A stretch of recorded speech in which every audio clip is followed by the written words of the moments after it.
Is there anything more iconic in cinema than somebody grabbing a street hot dog in the city? Well, we've got Billy's here, and the story with him is we included him in our best reviewed hot dog video last year, and his hot dog stand really blew up in international popularity. YouTube channels covered him. A lot of my viewers from all over the world said he was fantastic. Let's go pay him a visit and see if he remembers us. Love it. Always a line. Billy is a local legend. I've been coming to him since I was mid-30s. Oh, wow. I'm 67 years old. 30 years, huh? Best in the city. Well, he's always here, reliable. Yeah. People have been coming to this guy for decades. Remember me? Best reviewed hot dogs in New York City? You started again, you see? We're doing different spots. Hot dogs, pastrami, like the best of each category, and your hot dog. You deserve it, man. You deserve it. Billy's been here over 30 years. Oh, yeah. But you do a great job, man. So I just want to thank you. You do good too. Oh, I appreciate it. Yeah, you good too. You got a hard job, man. You got the whole neighborhood here, you know. Your wife was pregnant, no? Yeah. Okay, you got the baby? Yes, sir. Here he is, 6 months. Yeah. He's a big boy. You're right, she was pregnant. He tried your hot dog while still in the womb. Anything you want to say to the people? Nah, listen, say thanks to everybody, That's all. Thank you so much, Billy. all right. Okay, guys. I'll see you soon. This is the best, man. Heading to Central Park, 2 Billy's hot dogs. Doesn't get much better than this. Billy does his hot dogs good, I'm telling you. This is not your average dirty water dog in New York City. He puts a lot of love into this. We have his onion sauce and some mustard. Real simple, $2 each. Nice snap. Love the onion sauce. It's just a little bit of kick. Now, of course, you come here for the hot dog. You come here for a good hot dog, but what you're really coming for is somebody who's been in the neighborhood for well over 30 years, for decades. And when you go there, even if you're not from New York City, you're gonna feel like you're from New York City. He talks to everybody. He'll ask where you're from, he'll ask how your day is going. You wanna feel like a local for just a little bit, even if you're not, come to Billy's Hot Dogs, and then head to Central Park. Why not combine the two? Do Central Park right after. The location's absolutely perfect, and the hot dogs, really good as well. If you love New York food and want a really cool gift, consider shopping at the online store my wife and I run over on Etsy. She's got stickers, prints, and a whole lot more at really affordable prices, ships worldwide. See the link in the description.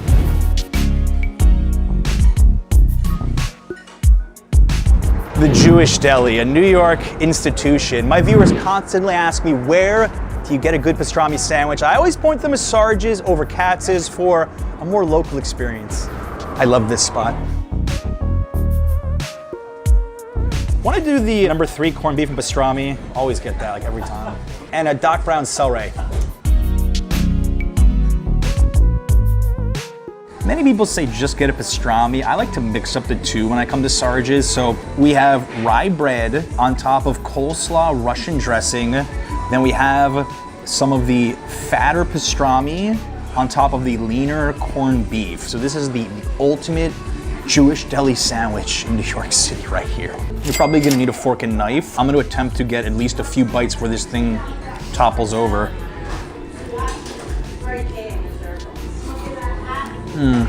It's so rich, so tender in flavor. If you just want double meat experience, combined with that rye bread and the Russian dressing, one of my favorite sandwiches in all of New York City, and honestly, something that I would say New York does better than any place else in the world, the deli sandwich. You can argue pizza, you can argue bagels, you can argue hot dogs. Anthony Bourdain said it many times. This is what New York does better than anybody, and I think Sarge's does it better than the rest.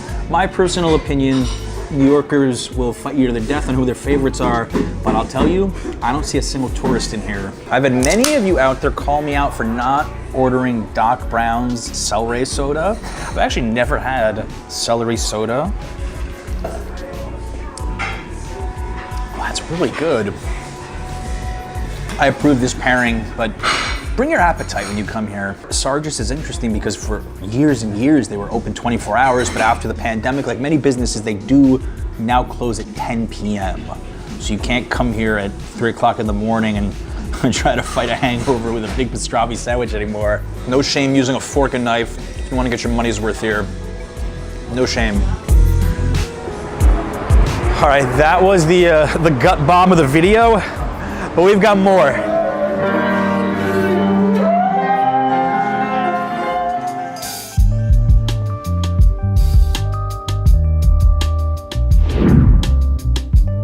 Everyone in New York has their favorite pizza spot. Bleecker Street has always been mine. I lived in the Village for 10 years, and it is by far my viewers' favorite pick that I have ever recorded at. I'm constantly getting tagged here. So when I pick an iconic pizza spot for the video, it's Bleecker Street. Hi, thanks for your videos. Oh, you're welcome. You saw this in my video? Yes, yes. How is it? Is it good? It's really good. It's good? Yeah. You approve? Okay. Approved, If yeah. you guys approve, I'm happy. Where are you from?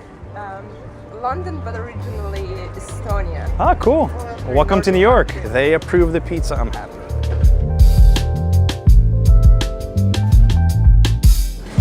Wow, thank you so much. Fresh Nonna Maria. Dreams are made of this. My absolute favorite pizza in all New York City. You know, first and foremost, I love the story of Bleecker Street Pizza. It was opened by a retired police captain who served at Ground Zero during 9/11. And this was his grandma's recipe. Thin crust with fresh mozzarella, homemade marinara sauce, finest Parmesan, fresh basil, and Parmigiano Reggiano cheese. I think that's like the missing ingredient in a lot of pies right now in New York City. You're seeing Parmigiano Reggiano cheese being used, which is imported from Italy and very, very expensive. Here we go. It's been too long since I've had this actually.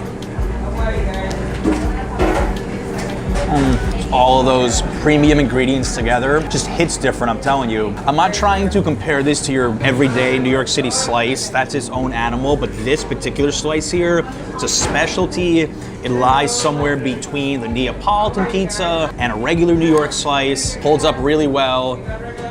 Nice undercarriage, a lot of sauce, a lot of cheese, very saucy. You're into a saucy slice, you are gonna fall in love with the Nonna Maria. Everybody behind me is ordering a Nonna Maria. This is by far what they're most known for. I've had the other slices here before, all very good, but this is what you travel to Bleecker Street Pizza for. Oh, where are you from? Croatia. Was it good? Too good? That's what I like to hear. I think of all the places I've ever filmed, this is the spot where people are most likely to say hi. And it's really cool that a long time ago they put me on the wall of fame here. So I don't know if there's a bigger honor in my life than being on the wall of my favorite pizza spot. This is like a greatest hits album. You know how musicians have their greatest hits? One CD, one album? Today's video is just like my favorites.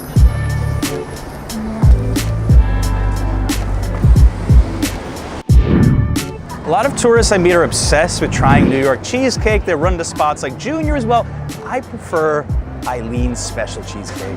Hi. How can I help? Two of the classic plains. We're doing a YouTube thing about the most iconic foods of New York. So Well, ours is the best cheesecake in the city. that's what I tell people. That's why I'm here.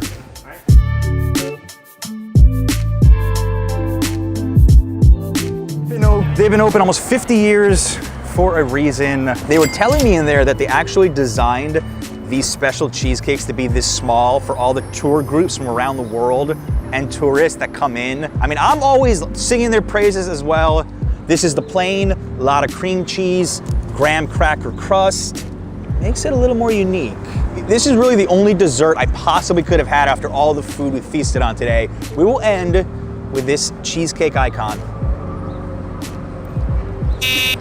Look at that.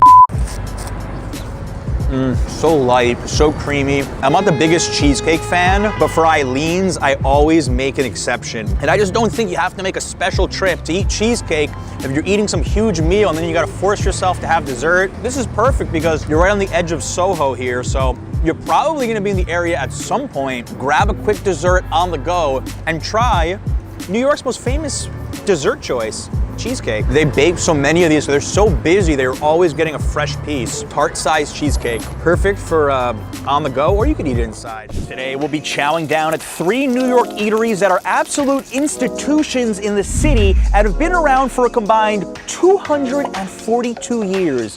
Visit these while you still can, trust me. I've got Greg, my New York food insider. There's diners And then there's B&H. Yeah, this is an old school gem. Just really like, you can only really find this spot in New York. Old school lunch counter. I'm a sucker for old school places like this growing up in New York, and there's not many of these left. The old school vibe here. This is like bringing me back. Only in New York. This narrow, only in New York. Stools, counter. Love it. I think B&H is like the last place of the kosher vegetarian in the East Village, and I think in Manhattan. So with homemade cooking, Eastern Europe food, we prepare the food every day, so it tastes delicious.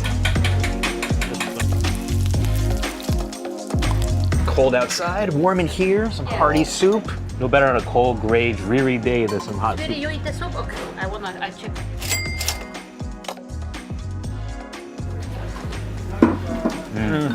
You know, I'll be honest, growing up, I didn't always love matzo ball soup. Had I have grown up eating matzo ball soup this good, I think I actually would have liked it more. In front of me right now is like a who's who of Jewish food for people that aren't Jewish and maybe don't live in the New York area. We've got challah French toast, we've got matzo ball soup, we've got a latke, we've got stuffed cabbage, fried pierogi, Greg's got the borscht. If you never grew up with Jewish friends, just come here, order all this food, you can catch up. Yeah, it feels like we're at home here, but just like, it's a whole different vibe. I love it. Oh, stuffed cabbage is phenomenal. Tastes homemade. Fried pierogi. I'll put their pierogies up there with some of the best of Greenpoint. I don't know about you. Yeah, I like these. There's something about the food here in general, I'll say, is that nothing here is too sweet, too salty, too overpowering. It's just like very home cooking taste, very fresh. Just I love it. Just you could taste the love and care they put into the food here. I think love and care is the right word. We saw their calendar with their customers here. This is a restaurant where if you've been here once, they'll probably remember you. This is the rabbi daughter. Nice. I don't know this person. The aroma of this challah French toast is killing me right now. I smell that cinnamon, pour some syrup on top. It looks absolutely phenomenal. Their challah, they make it in-house here. They're very famous for it. They're slinging challah around all over the place. It might hit you in the head.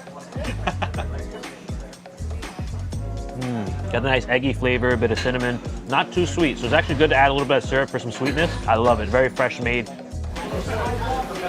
Something about the challah bread that when you convert it to French toast form, so soft, just amazing. Now you might be wondering, why do they call this B&H Dairy? Places like this popped up in the early 20th century in this part of New York because they were cheap and filling for Jewish immigrants looking to eat out according to kosher law. So by keeping milk and meat strictly separated with fish, eggs, and vegetables as neutral go-betweens. So every single thing here is vegetarian. This is the kind of place that I'm honestly shocked does not always have a line out the door. I think you're not gonna find a place like this anywhere else. The food is delicious and just the vibe. You come for the food, you stay for the vibe. Oh, you definitely stay for the vibe. You become part of the place eating here. It's chaotic in the best possible way. Greg, I have to say the Yonah Schimmel sign is one of my favorites in New York City. Couldn't agree more. I love old school signs like this. You can see the wear and tear of the paint, but it still just looks beautiful. And it doesn't get much older than Yonah Schimmel since 1910. Oh, this place hasn't changed at all. Every time I come here, like stepping into something comfortable. Yonah Schimmel Knish is the first knishery that came to United States. It's a granddaddy of all knishes, so if you haven't had Yonah Schimmel Knish, you really never had a knish. And what I say, it's one world, one taste, one knish. I'll do one potato, go old school. Greg, what are you thinking? Oh man, one spinach. Okay. And we've got 14 different flavors. We're feeling adventurous. And we got mustard too? And that's the meat bag. Perfect, thank you so much. Now, if you've never had a knish before, a knish consists primarily of potato, onion, and seasoning filling wrapped with a thin layer of dough that is baked, never fried, popularized in North America by Jewish immigrants. The great thing about a place like Yonah Schimmel is you're coming to the inventor of the knish, one of the oldest remaining eateries in all of New York City. That's tough to find anywhere. Oh yeah, I mean, these are the places you really have to cherish and treasure when you come and visit, and as a local and a native like myself. Here we go. Oh, words cannot describe how satisfying and comforting a bite of a fresh knish from Yonah Schimmel is. Oh Oh man, so good. I love that it's very light on the outside and so soft, mushy inside. I got mine with spinach. I like it. There's a little bit of a earthiness to it and a little extra vegetable. Why not? I'm actually a fan of the classic potato one. They have so many different flavors that you can go with. I do want to grab some mustard though. That's kind of a must here. Don't forget the spicy brown mustard. Now a little mustard added. So pillowy. And this is the same kind of mustard that you would put on a hot dog. Now for many years, we're talking about 100 years, you would get your knish with a hot dog. But in 1996, Rudy Giuliani made it very difficult for hot dog vendors to sell knishes. So now you pretty much have to go to spots like this. And Jonas Schimmel's the last one left in Manhattan. Queens has at least one, right? Yeah, there's Knish Knock in Forest Hills. Good spot. I actually regretfully used to eat those mass-produced knishes as a kid. I loved them, but over time I really grew more of an appreciation for these, the classic OG, and I love it. I love that family owned. They got their kids working there. Celebrities come in. Everyday Joes like us come in. You should definitely come in because these are absolutely delicious. Just make sure to ask for a fresh one, warm, unbelievable. Never had a bad experience here. Came here like 10 years ago for the first time on a food tour. Never forgot it. Best knish I ever had. By far, hands down. And $4.75 for a knish, pretty cheap. And we've covered them in so many other videos, but right on Houston Street, 2 blocks away, you've got Russ and Daughter's appetizing store and Katz's Deli. So if you want to add to this theme, just walk down the street. I'll try it with the mustard. I can't tell if it's like a meal, a dessert, a snack. It tastes good. It almost tastes like rice, that's probably why. If you're watching this and planning on visiting New York soon, you've got to take Greg's street food tour. If you love going to insider locations, old school spots, you want to eat like the locals do, check out his food tour, link down below in the description. You won't regret it. Greg, there are certain celebrities that we'll call New York celebrities, and Ray is definitely one of them. Absolutely. He's one of the ultimate New York characters and a real sweetheart. It's actually the first time I've ever been to Ray's before, and it totally lives up to the hype. This is like a kid's dream come true with all the ice cream, candy everywhere. Wow. This spot is old school New York to the core. I want you guys to come to my store. I need more business. I am here from 9 o'clock in the morning until 4 o'clock in the morning. So please come here, my store, otherwise I'm gonna quit.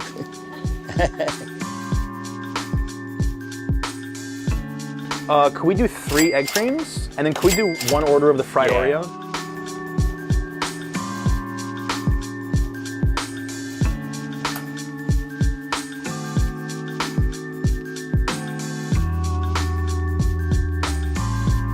All right, for Greg, for anyone who's not from the New York area, tell them what's in an egg cream. Okay, there's no egg, no cream. It's milk, typically chocolate syrup, but we have chocolate and vanilla and seltzer. So to me, it reminds me a lot of like a sparkling chocolate milk, if I can really describe it to anybody. Let's try. Very refreshing. You know, I used to work at this cafe in Ridgewood, New Jersey. I would make egg creams. These blow my egg creams away. This is the best egg cream I've ever had, actually, by far. This is one of those New York spots I'm thinking like, I've lived here 11 years, I've never walked in these doors, and it's open 24 hours. I used to go out around here all the time, like shame on me. I remember it was a time we walked in here and we met Ray, and he was talking about how, you know, even though his prices are going up, he really does not want to raise his prices. He was forced to, but like very slowly. He was like, I don't want to raise my prices. He tries to keep prices as low as possible. He really is a neighborhood spot. He wants people to be able to afford everything he's got. Actually, and he just turned 90 years old. We have the mural on camera a few blocks away. And everything in here is like stepping back in time, including that old cash register right there. Man, look at that. Oh, thank you. Thank you. So after the egg cream, fried Oreo is the other most famous thing here, right? Oh yeah, these are a must. Never tried it here before, let's go. You know, this originally started as like, I believe, county fair food. It's like amusement park food. Yeah, now this is maybe one of the most sinful bites you will ever eat in New York City right here. And somehow it doesn't feel as heavy as you might think. Though it certainly is, but. I think a spot like Ray's is a reminder that it's okay to be a kid sometimes. It's okay to get an egg cream, milkshake, sundae, fried Oreos. You earned it. The best in the Lower East Side. Forever. Ray's an absolute legend. You heard the man himself. If you don't come in soon, he's gonna quit. So give this man some business. It is a true New York City experience. Today, we're only eating New York's most iconic breakfast sandwich, the bacon, egg, and cheese. We'll show you some of the best spots in the city to try it and some interesting variations on the classic. And joining me for this food adventure, two fellow New Yorkers. We've got Ben and Ming from the Bing Buzz. All right, we're starting off the video at Eastway Gourmet, just your typical New York bodega. And Ben, we would call this the working man's breakfast, right? Working man. Yeah, I think so. I've done a lot of night shifts, and every time I see the sunrise, I just couldn't wait for that bacon, egg, and cheese with an overly sweet coffee. Beautiful. Let's do it. Some argue it's a bodega if it's 2 aisles and a deli if it's 3. Oh, morning. Morning. Could we do 2 bacon, egg, and cheeses on a roll? Ketchup. Ketchup, yeah. Breakfast for champions. What a start to the day. We've got the classic bacon, egg, and cheese. So we've got bacon, American cheese, I think 2 scrambled eggs inside of a Kaiser roll. It doesn't get much more traditional than this in the city. I gotta say, they give a generous amount of bacon and the eggs. And we all added ketchup. I know that's controversial. Tell us in the comments, would you put ketchup on a bacon, egg, and cheese? I say yes, as long as it's on a roll. I play it safe, that's why I get the ketchup on the side. This deli's been around for a long time, so let's see how this does. You know, everything is so perfectly balanced in this. I'm telling you, like everything. The amount of bacon, cheese, egg, just right. Maybe because you brought the camera person in, that's why they hooked you up with so much bacon and eggs? Yeah. Because it never had this much bacon, egg, and cheese in one sandwich. They didn't know we were coming, but yeah, I think they might have gotten a little bit more generous. This is honestly like 2 sandwich worth of bacon and eggs. So we can't confirm if they usually give this much bacon, but tell them you saw them on the video. Maybe they'll be nice too. Yeah, but I'm not complaining though. And the roll is like so nice and soft. And the fact they have so much protein just enhances the sandwich so much more. You never see a bacon, egg, and cheese where the egg and the bacon is thicker than the bread itself. This is really good. Amazing with ketchup. And John said that he prefers bagels, but I prefer things on a roll. Rolls are easier to eat, smaller, so you get more of the meat inside. This actually may be one of the best bacon, egg, and cheese I've randomly got from a bodega like in a really long time. I'm telling you, they hooked it up. Now you're saying this thing is stacked, but it's not on the Aki Wei level where he's got the honey bun and like 50 other things which we've shown in another video before. I would eat the Aki Wei bacon, egg, and cheese though. Aki Wei is still #1 for me, but that's indulgent. That's a little crazy. You want to come to New York, get an everyday breakfast? This is it. It makes you feel badass after eating it, trust me. I mean, I got to admit, this is also the perfect food, as you said, for somebody in the morning who's working. You just take this and walk and eat it. I remember those night shifts where I wake up at 4 a.m. As soon as the sunlight peeks in, I'm like, a nice bacon, egg, and cheese, a small coffee, and some sunlight for some extra serotonin. It'll wake me up. This is easier to walk and eat with than, let's say, a slice of pizza. I did a little research, and the bacon, egg, and cheese originated in the 1800s, and then towards the Industrial Revolution became more popular in the United States. Then 1950s fast food culture became huge in the US. So if you want to do something super American for breakfast, like this is it. And a super New York.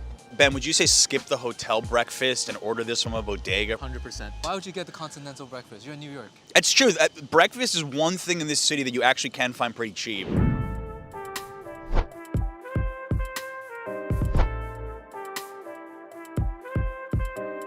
We've got Tompkins Square Bagels, one of the city's best, and one of their 3 locations. Ming, are you in the mood for a unique bacon, egg, and cheese here? Always, I'm so ready. All right, let's check this out. It's a Sunday morning, a popular New York bagel spot. Very crowded. It's a conveyor belt of bacon, egg, and cheese right here. I love it. That's an impressive production line. Yeah. Want to get 2 bacon, egg, and cheeses, 1 on a sesame bagel and 1 on a French toast bagel?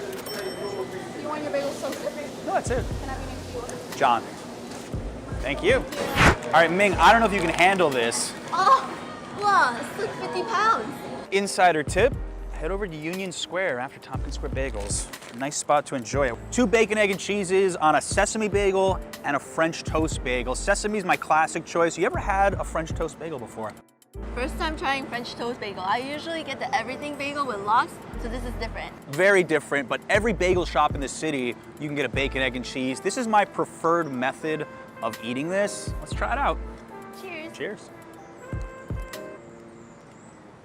Even though this has less bacon than the last spot, I think they gave my bacon to Ming. This is fantastic. I love their bagels so much. Definitely one of my top 5 in the city. Nice and fluffy, don't think you need it toasted. And then the generous portion of egg and cheese on top of the salty bacon. I mean, this is a great breakfast sandwich as far as I'm concerned. Mine is sweet and salty and soft and warm. It's really good. Do you like that mix of the sweet and the salty at the same time? How does that work for you? I'm a sweet girl, but also I love salty. So this is great. I get everything. And something interesting about Tompkins Square Bagels is they're really well known throughout the city for their wild flavors. We've had birthday cake bagels before there. They've got rainbow bagels. If you can think of it with the cream cheeses, they have a lot of funky stuff. So if you find something like this boring, you've got to check out Tompkins Square. But for a bacon, egg, and cheese, this is tough to go wrong. This is more filling, I'll say. Oh, for sure. This is gonna fill you up for the whole morning if you do it with a bagel. You wanna try bagel in New York, and you wanna have like a full breakfast, bacon, egg, and cheese on a bagel, 2 birds with 1 stone. That's true. New York, New York. New York times New York. The bacon, egg, and cheese on a roll, that was breakfast, but this one is brunch. You're right, you got French toast. You got all your main brunch ingredients in one. It's really hearty. It's always reassuring when you get the bagel from the right places too. It's so true. What do you think of the French toast flavor, by the way? You ever had something like that before? Honestly, I prefer the regular bacon, egg, and cheese on a roll. Yeah, the bagel is fuller, it's heavier flavor. It does overpower a little bit the bacon, egg, and cheese, I will say, but for someone like me who's a bagel lover, this is the way I prefer to do it, but you know, to each their own. You do have to work for it. Yeah, you gotta work for it a little bit. It's a lot of biting. Guys, by the way, if you enjoy watching Ben and Ming as much as I enjoy having them on the channel, check out their YouTube. They do food adventures just like this all the time in New York. Subscribe down below. Yeah, I want to get 2 of the Chinatown egg and cheese sandwiches, both with bacon. We've got Golden Diner, which is a social media sensation. We couldn't even get a reservation at this spot, so we're taking this super unique bacon, egg, and cheese to go. What are you thinking about this? You know, we're fans of Chinese food, we're fans of bacon, egg, and cheese, but I honestly don't know what's expected in this one. Let's show you the inside of this place. It's really interesting. What vibes do you get? It's very lively diner, but also a little Asian fusion vibe. That looks like a burger. We got the Chinatown egg and cheese sandwich with bacon, 17 bucks. Soft scrambled eggs, American cheese, a hash brown patty served on a sesame scallion milk bun. Oh, that's a lot of egg. It's a big boy right here. This is definitely the biggest bacon, egg, and cheese of the day, and probably the prettiest one as well. Yeah, that's a lot of fluffy eggs. I've got to give them credit on the eggs. Like, a lot of attention went into this. It's also $17, John. It costs 5 times as much as a regular bacon, egg, and cheese. What does the Aki Way bacon, egg, and cheese cost? About 17 bucks now as well. This is tied for the most expensive bacon, egg, and cheese in the city, I think. But will it live up to the hype? I mean, they told me 2-hour waits on weekends for brunch. I don't know if I'd wait 2 hours. Make a reservation if you want to come here. All right, let's take a bite and we'll discuss what we got going on here. Ready? Let's go. Let's do it.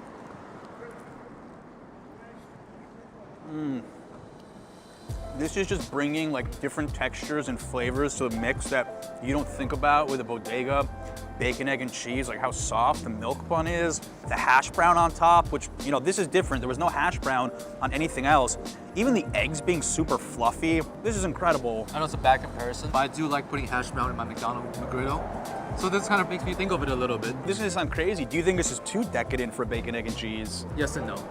I wouldn't mind it at all, actually. If I'm waiting 2 hours inside at this diner, I think I would order this. And the scallion taste is actually pretty pungent, pretty strong, in a good way. Yeah, no, it's all super balanced. Yeah. And apparently they pick up these milk buns fresh every single day from a Chinatown bakery. Yeah. Usually sweetness wouldn't be a part of your bacon, egg, and cheese sandwich, but the bun itself has a hint of sweetness to it, which is really good. Actually, probably less sweet than the French toast bagel too. Actually, that's true. Usually a roll is just carbs you add to your bacon, egg, and cheese, but this one is something you should really enjoy. What do you think about the idea behind this? Like a fusion Chinese, Asian diner? Like, diners are dying out in the city. I think this is probably a right way to do it. This is a way to get young people interested in diners again. Exactly. Hip new restaurants and pop-up shops. Courtside fire escape, scallion pancake wrap burrito.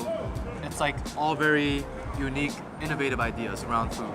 So I think this is the way to go. It's more popular for brunch to order avocado toast. I think this is a unique way to bring bacon, egg, and cheese back into the picture at a diner.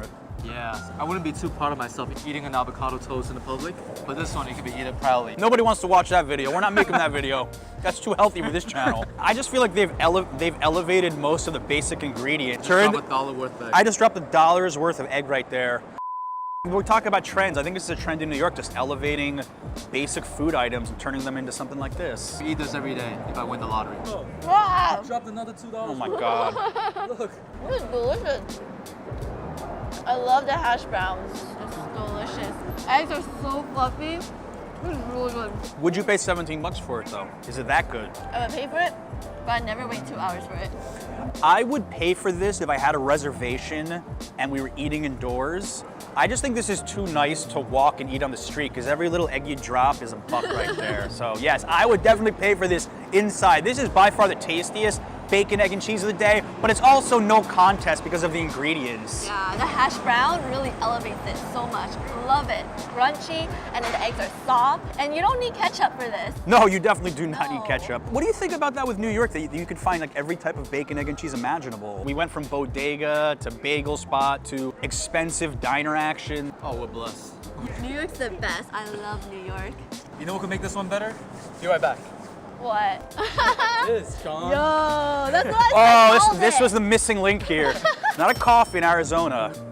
Amazing. I'm gonna enjoy this with the rest of the sandwich. Yeah, it might just be the ultimate New York City brunch. $17 bacon, egg, and cheese, 99-cent Arizona. Averages out. New York is a pizza lover's dream come true, and there's many spots that don't get the attention they deserve. Today we're spotlighting pizzerias that need to be on your radar, and we'll tell you why they're must visits. Hope you brought your appetites. Let's eat.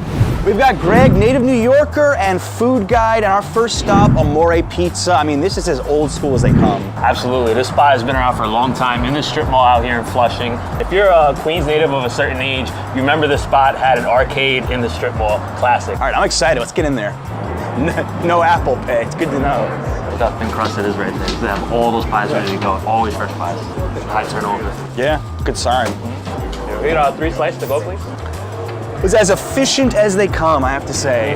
They're really just churning out slices all day long, all night, always fresh. I think for most people, when they envision having a slice in New York, being in a strip mall parking lot probably doesn't come to mind. Think Flushing, you think of the Chinatown. This is really the edge, more near College Point. This is institutional. Amore is very famous here in Queens. Queens locals' favorite. I mean, let's break this down. You pointed it out inside. This is as thin a slice as they come. I like the balance of cheese and sauce here, though it does get messy. The cheese easily will fall off. I think it's also because it's so fresh. All right, let's do it.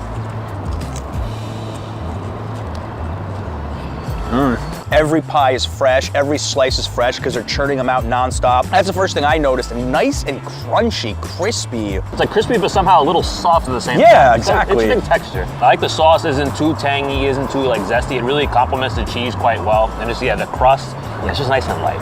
I've only said this about a few other spots that we've done videos of, but if you were to ask, what is a prototypical New York slice, I think this is up there in the conversation. This reminds me of pizza I grew up eating in Queens. Very classic example. I think when people think of Queens, they think of the diversity, the street food, Jackson Heights and Flushing, the Chinatown, but pizza's a bit of an afterthought for this borough for a lot of people, no? Oh, absolutely. I think Queens pizza is very slept on, not just because I'm born and raised here, but I really think it's the truth. I think part of it is also because a lot of these spots are spread out. Like this spot here is pretty far off the beaten track. It's more of a destination location. Right by LaGuardia, the planes are literally taking off. You can see one right there, United. Every 2 minutes here. I have to tell you, just enjoying this slice here justifies my reasons for living in New York City. Just finding pizza like this, random strip mall. New York pizza is like one of the top 5 reasons to move here or to visit here. This is the kind of spot that I think you'd be very lucky if you grew up near here. Yeah, I'd be here all the time if I lived closer. I do come here when I'm in the area. There's a classic old school bowling alley just down the block. I don't know how much longer it's gonna last, Whitestone Lanes. I love coming here before or after. Just eating your pizza in the parking lot, I feel like a gourmet experience. People who come to New York, you might not even think we have parking lots. We do. You gotta come to these parts of Queens. Queens is huge. Feels like we're doing a pizza review video in Florida, not New York. The pizza's gonna be way better here than Florida. Sorry, guys. You bet.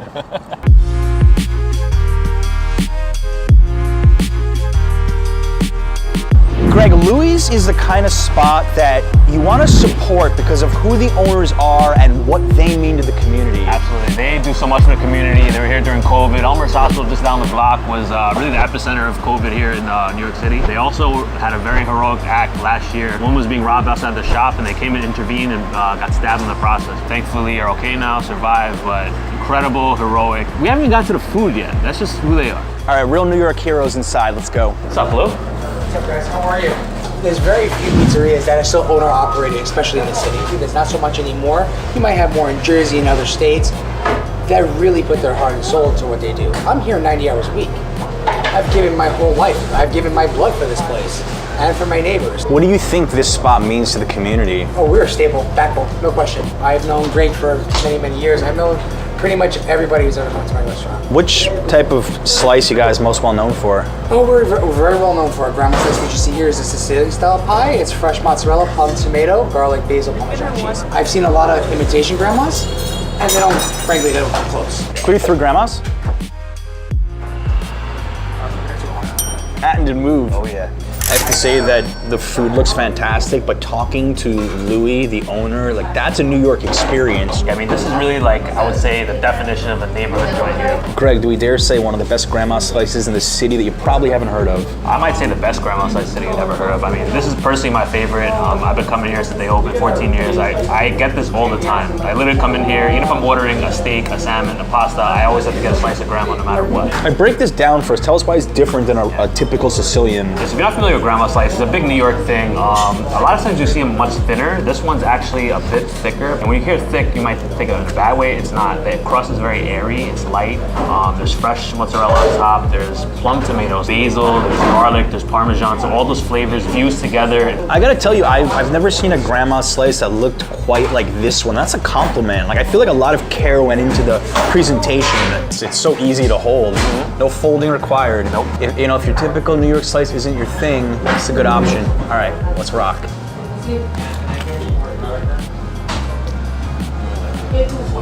That's fantastic. You know, I've eaten this countless times. Just like that creamy, fresh mozzarella really stands out. Those chunky tomatoes, that fresh basil, that bit of garlic and Parmesan all melding together.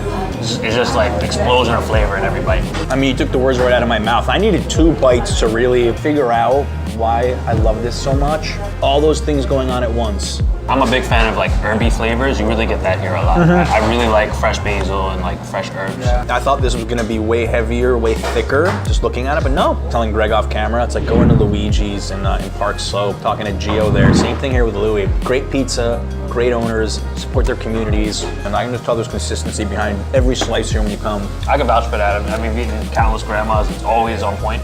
Interesting that this actually feels like a restaurant too. It's gotten to the point where when I come here and if I just order pizza, it's awkward for me. I have to order a dish here. The food here is so good. It's really great value too. So you don't even know what you like better here, the pizza or the dinner. Beautiful thing about it, I just get this for an appetizer as I wait for my food. So I get best of both worlds every time. That's the way to do it. And the fact that I have a ribeye steak, like pretty incredible. That's one of the best steaks I've ever had in New York. What's the ribeye cost here, you know? $25. New York's best steaks you never heard of. Video idea. If you enjoy food adventures like this and you want Greg's local insights when you come to New York, check out Greg's food tour linked down below in the description. I have had many of you tell me it was the highlight of your trip to the city. Check it out. All right, Greg, from the old school to the new school, we've got Mono's Pizzeria, established 2021. Why is this on the video? This is really, I think, a fusion of like old school, like heritage, and but with new school, elevated ingredients and technique. Really big fan of the spot. I'm really curious. I've heard good things. Yeah.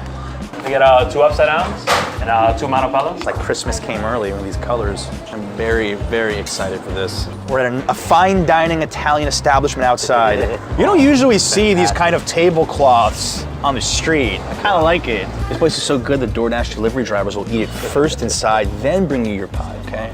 It's a good signal. Look at this colorful display. Tell everybody what we've got. Upside down square. So this one's got the cheese first, sauce on top, a little bit of grated Parmesan. Looks like some oregano as well. Very airy. That's really the first thing that jumps out at you is a very airy square slice. And then you got this is the manopella. It's actually named for the last name of the owner. Before we even get into the ingredients, just look how puffy this cornicione is on the edge. This one is vodka sauce, pesto, and chicken cutlet. You know, I don't usually do chicken pizza, but I'll make exception for this. People have never ordered this in the city before. L&B Spumoni Gardens, they ask you if you want a corner or a middle, right? I'm gonna do middle, actually. Yeah, I'll take the corner. Let's give it a go. Try this.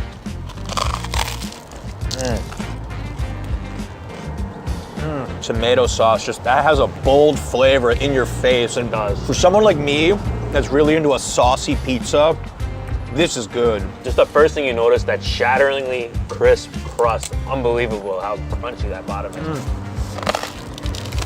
I've had L&B Spumoni Gardens before. Everyone says best upside down slice in the city. I'm gonna go with this. I like this better. What do you think? It's amazing. I think they're both different. If I were to choose which one to eat more often, I would say this one. I like the airier, lighter dough. I think the tomato sauce is sharper as well. It's just, you know, it's more, take it to the next level. Like L&B is old school, but this is more like highly elevated ingredients, fermentation. No disrespect to L&B, this is just a little bit more my style. Now the owner didn't want to be on camera, but he was telling us off camera that he pays a lot of attention to this dough, and you can immediately tell that from any bite. I don't know if Ridgewood, Queens is exactly thought of as like a big food neighborhood. I think more in recent years, more places have been opening up. I think this is a destination-worthy pizzeria. Look at all these crumbs, how crunchy this is. It's a very sturdy slice, like zero flop, considering how many ingredients we've got on it too. Let's give this a go.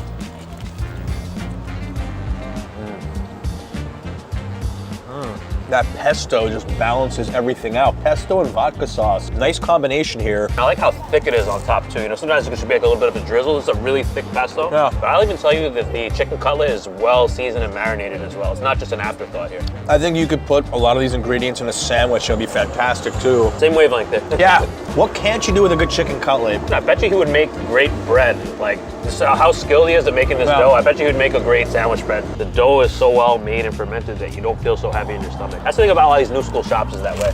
This has been one of my favorite slices of the day, I gotta tell you right here. You know what it reminds me of? Similar new school vibe, Lucia's Avenue X in Brooklyn. Old school inspiration, new school technique, and kind of elevated fermentation, dough ingredients. I agree with you there.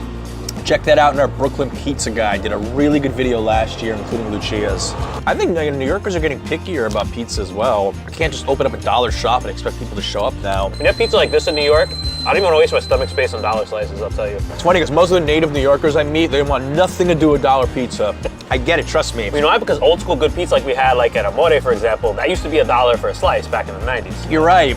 If only still was, right? But Jersey boy here. We're sitting outside of Satriali's here in the Sopranos, all right? kind of reminds me of that because like with the tablecloths, it's kind of like a chilly fall day, you know? Kind of brings me that vibe. It was a little cloudy out. Dave Portnoy did not give this spot a very high review. But he's from Boston. I respect what the guy does, but I don't always agree in his reviews. I think this place deserves a higher score personally. Mono's is a destination. You travel for these slices, I'll tell you.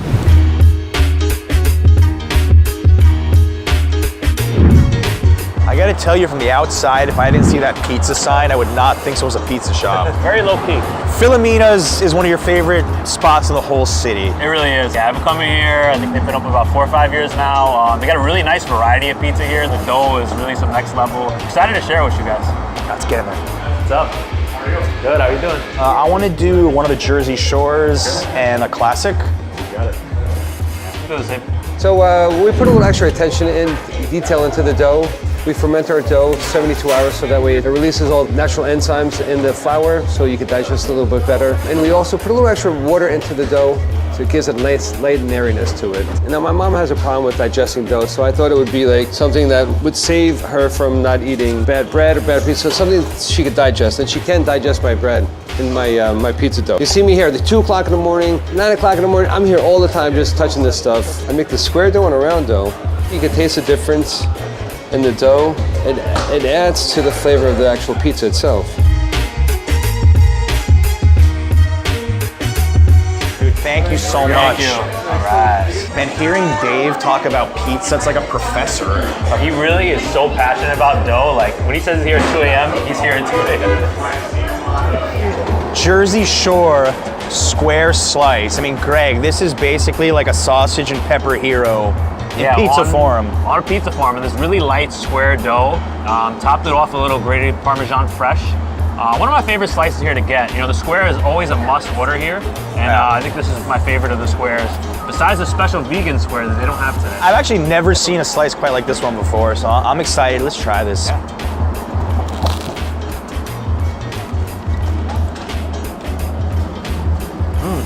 Light and airy crust, as I already knew, but it's wild getting that sausage and pepper and onion in one bite on a pizza. Wow, this is different, but in a really good way. Yeah, I like the combo of the spicy and the sweet peppers, and then the onion, you have all that crunch to go with the crunch of the crust itself.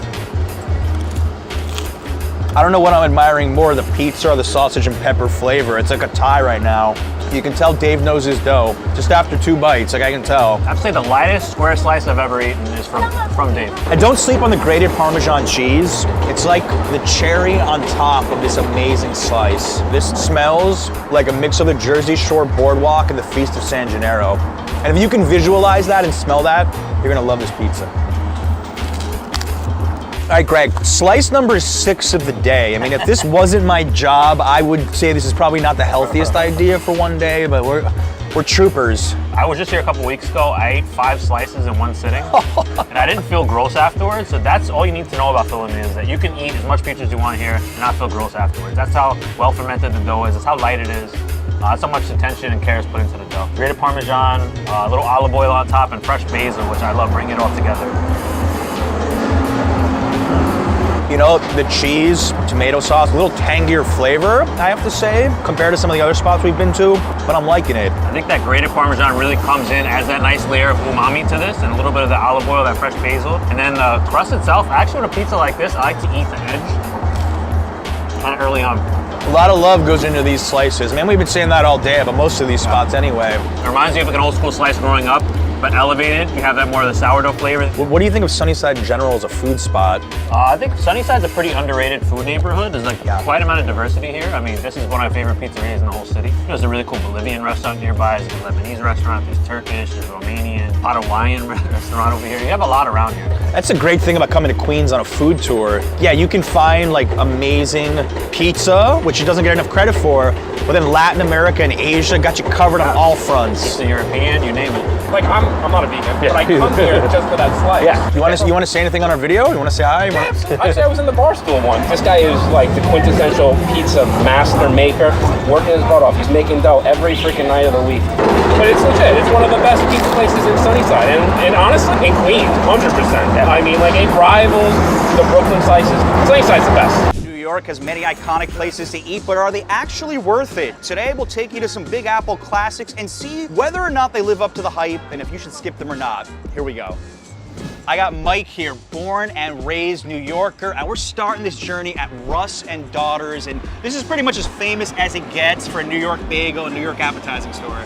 Yeah, this may be the oldest bagel shop in New York. 190, classic New York. This is on a lot of tourists and locals' radar, and we're gonna see if it lives up to that hype right now. Let's get in there. Let's go. I think this is the first time I have not seen a line down the block here.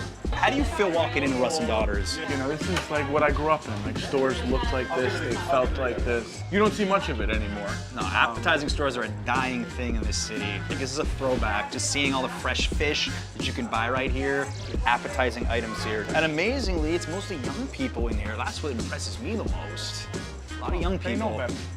They do. Can I get 2 classic bagel and lox? I want to do everything bagel with scallion cream cheese. Gotta get the Nova. That's it. All right, we got our prize right here. Heavy bagels. We got their classic right here, $17. This may be one of New York's most expensive bagels, okay? We got Nova salmon, we got scallion cream cheese, we got it on an everything bagel. We'll give you your half. You told me you've actually never done the Nova before. No, never the Nova. So. All right, well, first time for you and 50th time for me. There you go. Let's try this. I love the Nova salmon smoky flavor. Different than your typical belly lox, which is a lot saltier. I love coming here. I mean, I kind of knew my answer before I even took the first bite, but I want to know what you think. I think you can get a lot better bagel in New York. The bagel as itself is one area they could do a lot better. Flavor's great. Bagel. They don't make their bagels fresh here. This is my favorite lox, not my favorite bagel spot. Now imagine you combined Absolute Bagels or Utopia Bagels with this better. Nova salmon. It'd be like an Avengers level bagel. You go one place to get the bagel. Yeah. You go one place to get the cream cheese. Yeah. You go one place to get the Nova, and then you put it all together in your kitchen. It won't come cheap. Like we saw some of their options in there. You can get caviar cream cheese. You could make the most expensive bagel in New York just going in there if you wanted. You want to get like old school Jewish stuff? This is what the Lower East Side used to be like 100 years ago. They were full of places like Russ and Daughters. Yeah. And now this is one of the last ones standing. That's why I think you have to come here. I'm gonna say worth it even though it's expensive, because this Nova salmon's fantastic and this place has a lot of history. What do you think? I'm gonna be on the not side. Just because you're saying without a really good bagel, this doesn't work for you. I'm saying this is halfway there. Okay. So like to be an absolute come try, like halfway there doesn't get it for me. I'm still gonna stand by my rating because coming to Russ and Daughters, you're here for the appetizing stuff, you're here for the fish, you're not here for the bagels. Bagels are just the medium, not the message, okay? The message is the fish. Good. Great would be an amazing bagel. That would be great. You know, I'm gonna throw you on the spot. A block away, Katz's, what do you think? Trash. Whoa! That may be one of the most overrated places in all of New York City. I actually do think that Katz's is overrated. I don't think it's trash. I don't think it's a bad pastrami sandwich. I just don't know if it's worth all the hype. Other spots debatable, but Katz's, I'm a Sarge's fan. I've always said it, Sarge is still my top pick. Mike, I think when you ask most tourists, they're gonna say Nathan's is the go-to for a hot dog. But you talk to locals and Gray's Papaya is always in the conversation. Absolutely. For decades and decades, it's been an institution here in New York. We were talking about earlier how we used to go there coming out of clubs at 4 o'clock in the morning. This is now the last surviving location. Let's check this out. Let's go. Places like this never change. The prints, the tropical vibes. I'm gonna buy a t-shirt today. I didn't realize they sell t-shirts. See, that's the other thing, is I was here the other day, somebody was ordering breakfast. I was like, breakfast? You could do breakfast here, Yeah. It's only for a very short window. Yeah? One just with ketchup, one with onion, mustard, sauerkraut, 2 papaya drinks. Nicholas Gray opened Gray's Papaya in 1973. This is not the first of the tropical hot dog chains of New York. Actually, Papaya King's been around way longer. I still like Gray's better. Okay. Not much different. Honestly, Similar they're shit. so similar. Show people what you got. So I got your basic with ketchup. I know this is gonna drive the internet crazy, but what I like. All right, internet, if you got a problem with Mike's order, feel free to say something. I went maybe a little more classic New York. I got onion, mustard, sauerkraut. Can't go wrong with either of this. All right, let's take a bite of this. Here we go, man. Yeah.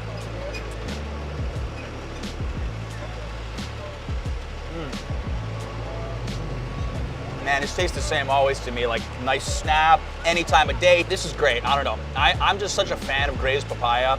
And then topped off with a tropical drink, the papaya. This has been around for 50 years. I think for a good reason. How's yours? Man, oh my. I love it. I love it. Clearly love it, man. You're almost done. Almost done. One more bite. How many bites could you finish that in? 2? 3? Probably 3. What do you like about the hot dogs here? It's been the same quality. Even when they had multiple locations across the city, it was always the same, regardless of which one you went in. And even now, it's still the same thing. It's a lot more expensive. What do you think about that? Like comparing Gray's to a street hot dog? We're gonna get viewers who want to do either or. Yeah, I mean, like, there's people that eat dollar pizza. I don't recommend it. Take yourself on the subway, right up here. Literally, the subway's right there. And come get the best hot dog in New York City. So for you, this is the best. It's absolute. Oh, not even close. I actually do have a hot dog I like better. I like Billy's hot dog stand next to Central Park. We've covered him in quite a few videos. Not a huge difference, but the experience is different. Like come here for like the tropical, you know, kitschy vibe, local New York. Go to Billy's, you want to talk to a local who's been there forever, you want to have a little conversation. So here's a question for you. Gray's Papaya, worth it or not? Oh, absolutely. No question. Don't come to New York and not come here. I'm going to agree. I think hot dog is a hot dog, but going to Gray's Papaya, definitely an experience, especially for a first-time New Yorker. Great location here, as he said, 72nd Street, not expensive. Get a papaya drink, get a t-shirt. Can you show us that t-shirt, Oh man, yeah. Oh look, the best hot dog over 100 million served. I agree. That's the kind of shirt you can see selling for 50 bucks at some thrift store too. We should do that. We should get some t-shirts, bring them to California, and sell them in thrift shops. For the record, this is the first and the last Gray's Papaya in New York. They closed the one that was in the Village for a long time. And Mike, you said you used to go there late night? I'm highly, highly upset about the fact that it is not open, because there has not been one successful business in that location since this place closed. Stand up. But I used to be there every night. That would be late night. The recession special, 2 hot dogs and a drink were under $2. Hot dogs were 50 cents. Amazing. Could you imagine if they had alcohol in here? The place would be, line would be down the block, man. All right, Mike, we've got Juniors. They have been around since 1950. Dare I say world famous for their cheesecake. And they're still here when everything around us in downtown Brooklyn has changed. Yeah, so before I created content, I actually did real estate. And they got offered tens of millions of dollars to sell this location. And they were like, nah, cheesecake's gotta be good, right? If you're here that long, we're gonna see if they live up to the hype. Hi. How you doing? Good. 3? We taking pictures of a video? Yeah, we were doing like YouTube? a, yeah. Hey, YouTube. This place is old school as they come. You want that retro diner vibe? Come to Juniors. I think what a lot of tourists don't realize is that Juniors has a full menu. This is like coming to an old school diner. In here. Like, do you want Hungarian beef goulash? You know, this is what I came to Brooklyn for. I will give them credit. They have quite an extensive cheesecake menu. Diabetic-friendly cheesecake, coconut lemon layer cheesecake, raspberry swirl cheesecake. I'm gonna have, without a doubt, the original cheesecake. I'm gonna do the chocolate mousse cheesecake. That looks good. It's a big piece of cheesecake. Damn. Thank you. Look at that. Thank you. So this is my second time ever here. I got the classic cheesecake last time. I went for the chocolate mousse. I'm gonna get a little bit of cheesecake, a little bit of chocolate in one bite. That's not bad, I'll be honest. It's not like I take a bite and I'm blown away by this cheesecake, but there are some things I like about it. Spongy bottom, soft. It's a cheesecake. I mean, that's what I would say, but I'm not overly impressed by it, to be honest. I want to see your opinion of the original. Let's see. Yeah.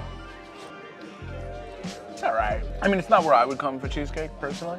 Yeah. What a New York cheesecake is it has to have Philadelphia cream cheese. Yeah. That is the difference maker. So maybe it's something that you can't find in other cities. So you could come for that novelty, perhaps. You can get this in Costco in Idaho. They sell Junior's cheesecake, or you could use Goldbelly. I think this is the world's most famous cheesecake. Is it the world's best cheesecake? No. I'll ask you already said it. Worth it or not? No. Go somewhere else. I'm gonna say not worth it. My favorite, Eileen's special cheesecake. I would send you there in a heartbeat. I do like the vibe here. I like how it looks, but as far as the cheesecake for taste and flavor, nah. I think both of us agree that you can do better. I don't want to throw it out. Yeah, I'm gonna finish mine. I don't know that I'm gonna finish mine, but you know.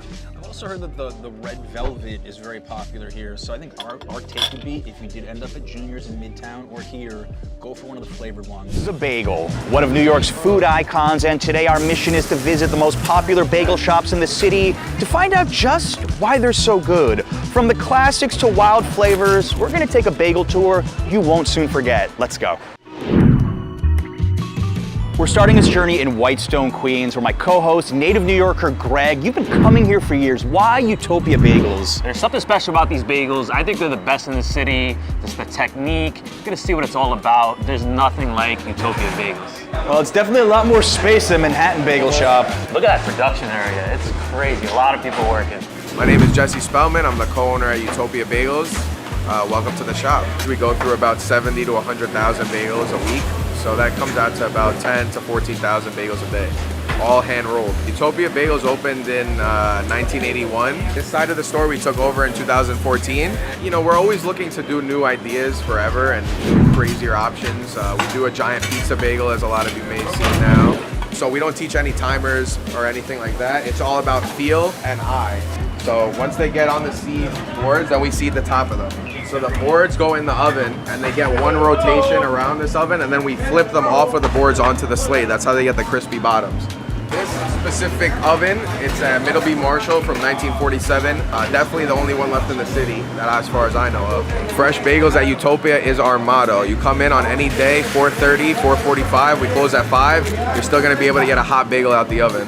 What makes our bagels special is, again, the great workers we have here that is servicing the customers and also taking that extra step in terms of caring for the bagel.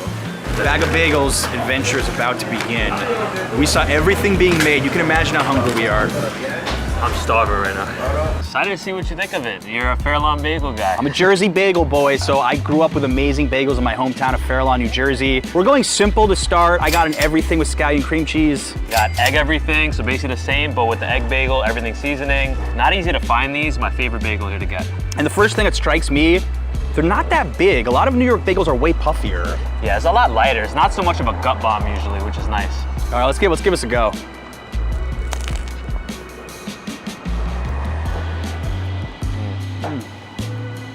That may be the crispiest exterior of a bagel I've ever tried in my life. And that's a major compliment. Got a really nice chew to it, very light. Like it's really not gonna be such a gut bomb like some other bagel shops can be. You know, crispy on the outside and then like soft and pillowy on the interior. I can't say I've ever had a bagel quite like this one, and this has got to be one of the best bagels I've ever had in my entire life. And they really put a lot of care into it. There's so much prep that goes in the back, just the way they ferment it, proofing. It's just a lot that goes into it. It's really an art to make bagels like this. I also don't think I've ever finished a bagel this fast. Like, I'm almost done. Bagels usually take a little bit longer for me, but this is so good. I just can't help myself. You know what I think makes them stand out is an oven from 1947. Pizza shops in New York are all about the ovens, but we don't think about bagel places enough when it comes to ovens, We really right? don't, yeah, because like some pizzerias, like they'll keep the ovens forever because really they've been seasoned for a long time. And it would make sense too. I mean, bagels, pizza, they're both baked goods. Prepping with the dough is extremely important in both cases, so it makes a lot of sense. It all comes down to technique. Attention to detail. I mean, as Jesse was going through it with us, you could see like every little step taken care of there. What I was really impressed by, there's no timers there. It's all by feel. Like that's experience and professional right there. And if you like what you saw here, they are available on Goldbelly. One thing that they're very proud of is how they're a mix of an old school spot opened in 1981 and new school with a lot of these, let's say, more Instagrammable bagels. This is like the ultimate breakfast sandwich right here. You got hash browns, sausage, egg, cheese, avocado, a little bit of chipotle mayo on there too, and a Asiago bagel. Never really gotten anything here that's so involved like this. Usually I stick with the classics. I'm excited to try it.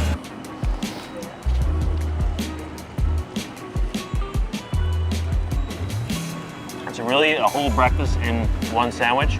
And I love that just the bagel itself is not so heavy, just like we've been stressing so far about it. So it really is a great balance of the filling and the bagel. This is the worth it. We've got cream cheese, lox, tomatoes, onions, and capers on sesame bagel.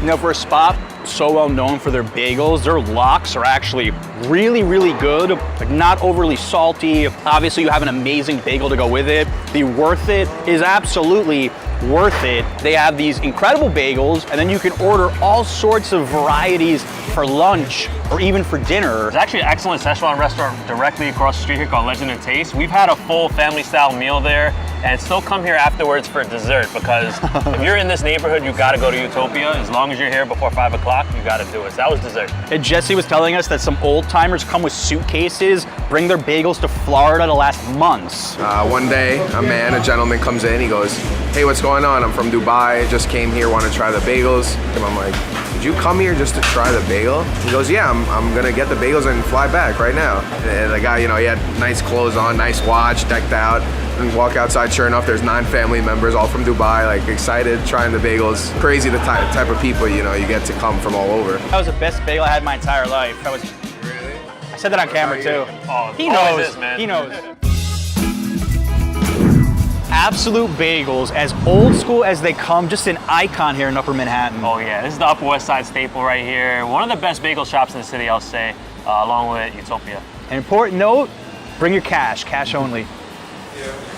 I love it, it's like the old school, like Chinese takeout style menu. I love it. Usually the line here is around the block. You come around on a Saturday or Sunday, be prepared to wait for an hour with a bunch of Columbia students. Oh, they charge you 10 cents for toasting? We're not toasting. No, I never toast. What do you say? I never think you have to toast a good bagel. I never toast either. What I like is I see a lot of the everything bagel seasoning on this, really coated on the bagel. They don't look too puffy as well. They look great. About 1 everything bagel with veggie cream cheese, please. 3 Thai teas also, please, small. Thank you. So even while ordering the bagels, I see them hand rolling them up in the back over there. I see the big kettle to boil them too. Right in front of us. It's cool to watch. There's not too many bagel spots where you order a Thai iced tea, and you're gonna find out why shortly. Oh, perfect for summer. This is the spot. All right, got our drink, got some bagels, let's rock. We got the everything with vegetable cream cheese I'm getting kind of similar vibes actually to Utopia. Not so dense, not so big. What do you see? Yeah, not so dense here. It's like a little thinner. Some of these bagels can be very puffy. This one looks just nice as far as size. So how many times have you been here? This is my second trip. I think this might be my third or fourth time here. Absolutely was blown away by this, but let's see how it tastes the second time around.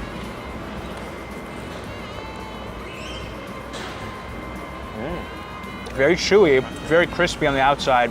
This is solid. This is as good as I remember. Yeah. You? Very good. It's like a nice chew, not so dense and heavy. Nice coating with everything spice on the outside. I do like that. Something else I like about Absolute is a location here. We're right under Morningside Heights. You don't really see tourists coming here. Not so much. But this is a place I would really recommend for anyone in Manhattan who wants a really good bagel. It's worth taking the trip because also it's a nice neighborhood, very scenic. Now remember I mentioned the Thai iced tea. Interesting fact, the owner is from Thailand. His name is Sam Thongkring, and in 1990, he moved from Bangkok to New York City. He actually used to work at Essa Bagel. So I think a lot of the staff here is Thai, and because of that, well, you've been to Thailand recently. How does the Thai iced tea rank for you? I'll say this one is not too sweet. You really taste the tea. It's not as heavy on the milk, and I think it pairs really well with the more salty, savory bagel. I mean, that's just New York City right there. Yeah. You have someone from Thailand who is running what was traditionally a Jewish business with bagels. I would say a lot of bagel shops right now are not owned by Jewish people, Greek people. People of all ethnicities in New York make bagels. Yeah, it's like pizza too. Pizza from all different backgrounds, Albanian, Mexican, you name it. We got Essa Bagel, and I think this is the most well-known bagel spot to tourists and people who aren't from New York. This is the original location, opened in 1976 here in Gramercy. Yeah, they have multiple locations throughout the city. I used to work nearby one. Very solid bagel. Makes you think of like Joe's Pizza as far as like recognizability for a New York iconic food, like bagels or pizza. Definitely an icon, I agree. All right, well, we're going to the original, let's see. Hey, everything scallion? Yeah, thank you. That was quick, bro. Yeah. Ready to rock. Thank you. Thank you. You too. You can see how far these bagels have traveled on this map, like where they're shipping them out, I guess, with Gold Belly. And as Greg noted, Florida has the most people. Oh my, it's like the whole state is full of orders. All the snowbirds. You know what I noticed immediately is just how much heavier one bagel is. Like one from Essa feels like two from Absolute or Utopia. Yeah, a little workout. Greg, did you know that Essa Bagel in Yiddish and German means eat a bagel? I did hear that once before, yeah. Hence the name. Yeah, playing off the Jewish background of the New York City bagel, because that is where the bagel originated from. Jews from Poland who came to New York City at the turn of the 20th century. And you know, when I think of like the stereotypical New York bagel, I'm thinking of an Essa Bagel. It's fat like this, and it has 3 pounds of cream cheese. I love the coating of the everything bagel seasoning on the bottom. Oddly, on the top is not so much, but here it's covered, and I love that on everything bagels. Very puffy as compared to the first 2 stops, but it looks good. All right, let's rock. Let's try this.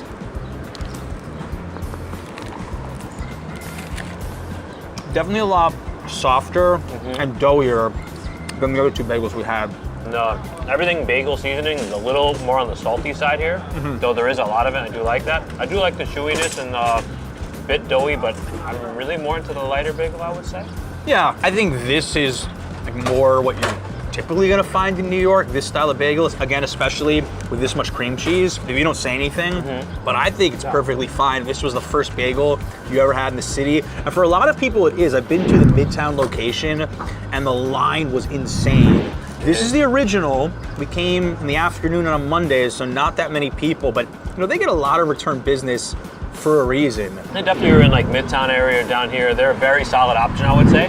I don't know if I'm getting the same reaction to the Utopia or the Absolute Bagel, which just completely stood out for me as far as just like your classic bagel, but I do think this stands by itself. I do think this is solid. Definitely famous for a reason. I think it's quite good. I think it really depends. If you like bigger, fluffier, like a little doughier bagel, it's just probably your kind of spot. But it's quite good. I think half of this could fill me up. Like really, it's massive. The thing is, Absolute and Utopia really aren't in touristy areas, so you're probably more likely to come to Essa Bagel. Yeah, Those are more, I would say, destination spots. This is more like a very convenient, very solid bagel you can get in New York. If you're visiting New York and you want one of the best local street food tours in the city, check out Greg's tour. We're gonna put the information down below. I send so many of my viewers to him and they always have an amazing time. Oh yeah, I'd love to see you on the tour. Please come join us.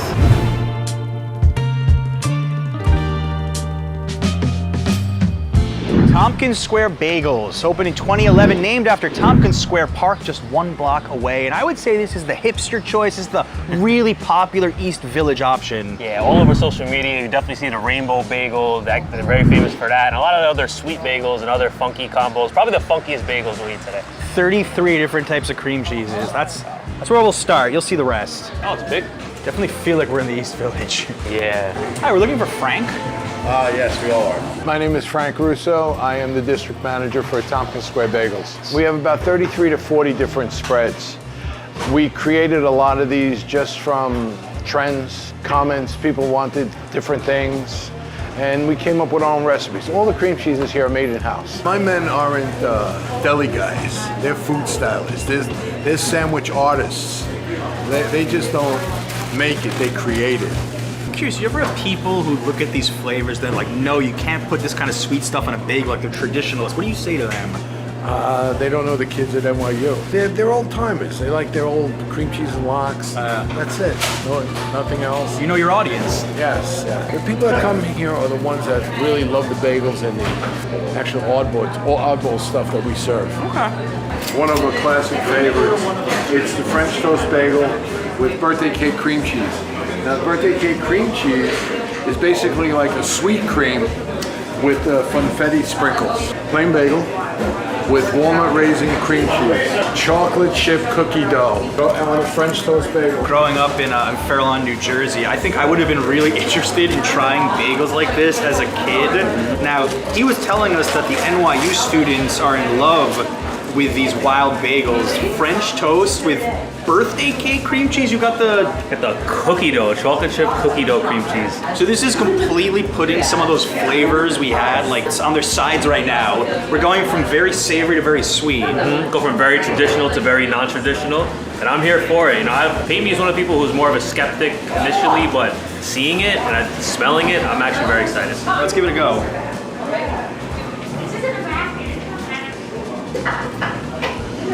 Desserty. That would be the first words that come to mind.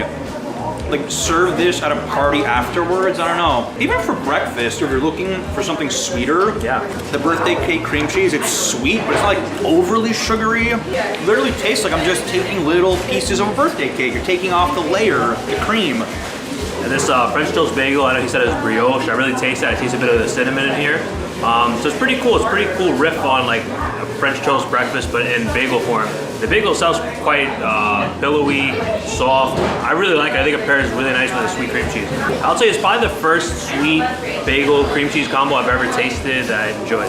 What's wild to me is comparing this to Absolute Bagels, like almost old school as they come, and then they have these flavors here and these cream cheeses. Do you think that people's tastes are beginning to change? Yeah, I think it's in general. I think people are getting more creative with, you know, like sandwiches. You have these places that do crazy, customizable, like Akiway. Yeah, exactly. Like, I think now it's just kind of like very creative, even with pizza. Like a lot of foods are getting much more creative. I think because people are more adventurous, more willing to step out of their comfort zones when it comes to traditional foods. I think Tompkins Square was the first one to do the French toast bagel, and this was before Instagram. This is before TikTok. This is before these things really blew up. Who would you tell to come here? Someone who loves dessert. I mean, we haven't really tried the savory. We ate a lot of savory today, but if you want to try something really unique and you really like sweets, I would say come here. If you want to go to like a pastry store, you want to try a bagel, but you want to get a little sweetness to it, come here. Plus, if you're visiting New York City, high chance you're in the East Village at some point. And maybe one person in your group likes really sweet stuff. You can still get all the classics here. They even have a Jersey bagel, Taylor ham and cheese. They have everything here. I really like the bagel itself. This French toast bagel is really unique. I haven't heard of this before here. Really like the flavor. It's a little subtle cinnamon in there. It's an eggy flavor.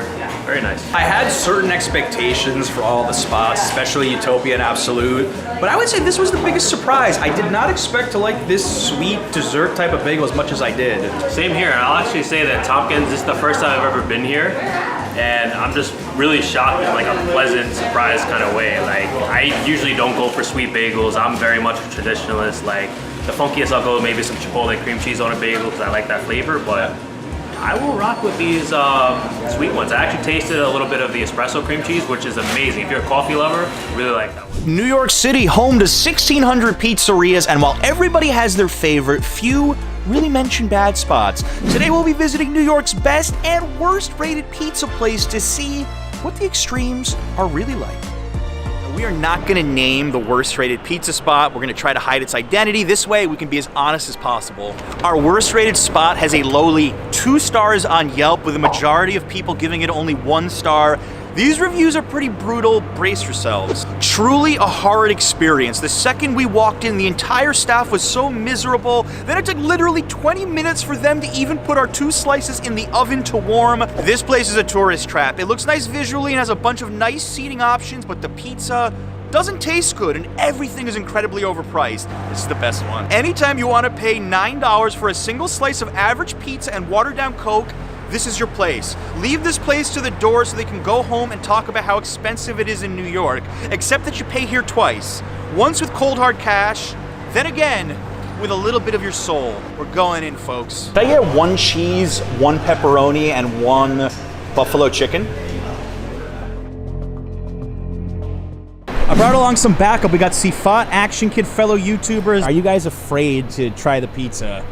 I hope after today I will not hate pizza in New York. I think it smells pretty bad. Yeah, it smells pretty bad. It smells rotten. Oh, it's too oily and it seems very greasy. Look at this oil. It's not healthy at all. This slice costs $5. This is one of the most expensive slices of pizza I've ever bought in New York City. After Defara, this Midtown location may be the second most expensive. These are $6 each, and I thought $5 a lot, but add a little bit of pepperoni, it's $1 more. My expectations are so low. I mean, what hit me first was the smell. I already said it smells rotten. How does Look it how look? oily it is. I just barely picked it up. My hands are full of oil, like on the tips. Did the reviewers have a point? Let's take our first bite together. You ready? All right, let me try folding it. If it will fold nicely, I'll give it that. All right, it's holding up a little. Toast. Toast. Okay. Cheers. Cheers.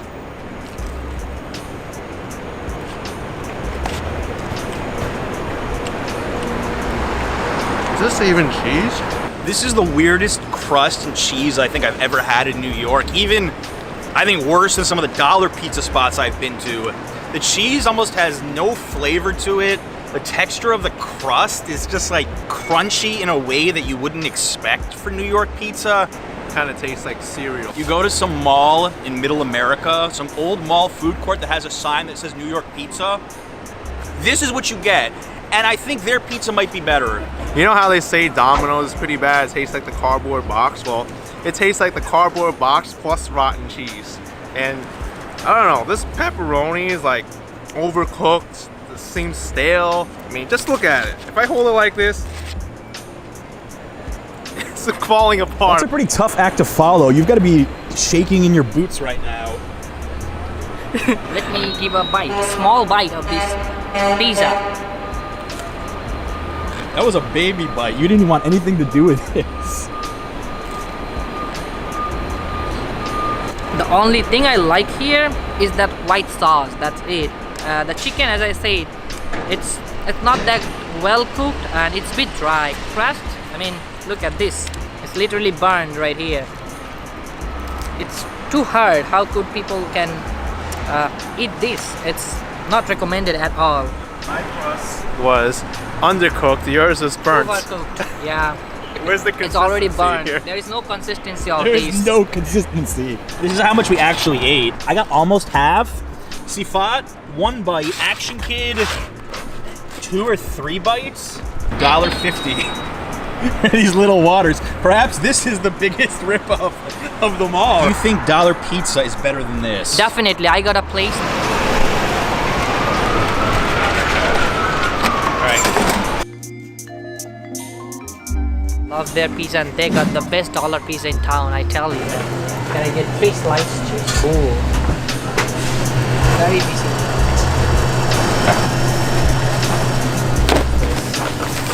You can get a whole pie of this for $8 and 1 pepperoni at the worst rated place, $6. It's like the economics there. $1 and a dream. You know what? For $1, it's totally worth it. Absolutely worth it. You know, is it the best slice in New York? No. I paid $10 for this over the last place. I think $1 pizza places are gonna go away. And the only way they can survive is if they're good and they're busy like this. I would pay $100 for this over $5 for the other place. And this doesn't actually taste like the cardboard box. I try to go to every single 99-cent spot I can. And quite literally, this right here is the absolute best one. Keep up the good work, man. Appreciate it, man. And no shock, 4.5 on Google. That's really high for a $1 pizza spot. And it's not even the highest on the video. La Industrie Pizza, the top-ranked spot in the city, located in the hipster capital of Williamsburg, Brooklyn. 4.8 stars on Google after 1,585 reviews. That's not easy to get. New Yorkers are tough critics. Probably one of the best pizza spots that I've been to in New York. Every single slice that I got was amazing. Very fresh ingredients, nice crispy crust, and you can tell how good this place is by the huge line to order. Lives up to the hype. Really interesting crust, texture, perfectly balanced toppings. The burrata slice is a must. Super busy, but they were courteous and well organized. We'll be back. You notice difference in the smell? Oh yeah, it's like inviting us to come in. Everything about this spot is more inviting than the worst reviewed one. Like everything. 1 pepperoni, 1 burrata, and 1 margarita. All right, Action Kid, how does this look compared to the last place? I mean, this looks 1,000 times better. Look at how perfect this crust is, the cheese. You even have basil on here, which is not present on the other one at all. They're Italian owned, so they've been described as this perfect hybrid of New York meets Italy. How's your pepperoni looking? It's a different style of pepperoni than what you normally see on pizza. Usually it's the flat type, but this one's like the cups. But I've been seeing this pop up more and more lately. This burrata is cheaper than the $6 pepperoni at the last spot, okay? Burrata cheese, fresh basil, some grated, I think, mozzarella on top. Their dough looks so fresh. I don't know if tasting that atrocious pizza at the first stop makes anything taste really good right now, but La Industrie is on point, always on point, especially with the burrata cheese. Have no words for this pizza. I mean, it's really that good. Perfect level of cheese and tomato. Pepperoni is really, really good. Excellent. My friend Antonio always says, looking for the little air bubbles here. You know they know what they're doing. I feel like I've been out of New York City for 5 years. After the first spot, this is my first real slice back. I mean, where was this pizza all my life? See all this fresh olive oil, they just drizzle here.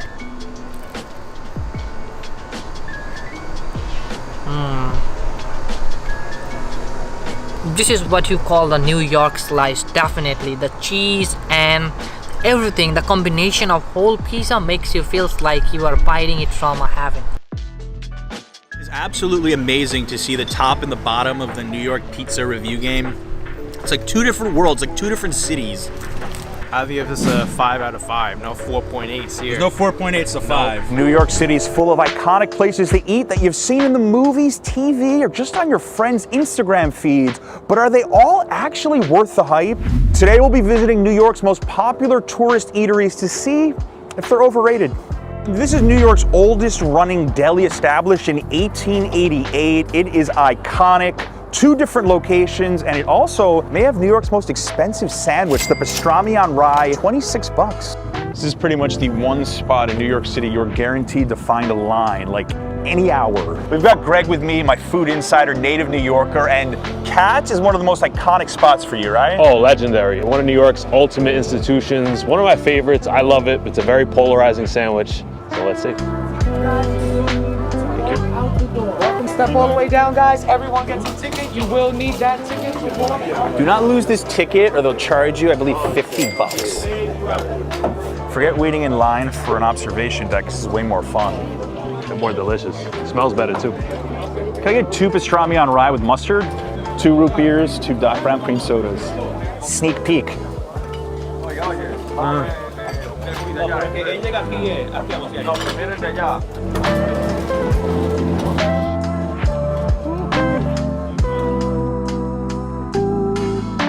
The pastrami and corned beef here is cured over the course of 30 days, which is much slower than your typical deli. Looking at this sandwich, we've got pastrami that's been brined, dried, seasoned, smoked, and steamed. Then we've got that healthy coat of mustard, creating maybe the most iconic sandwich in New York City history. I love it. I love the thick cut of pastrami. I love that black bark on the outside. It's so tender. You already get that little taste when you're waiting in line. Oh man. Been waiting all day for this.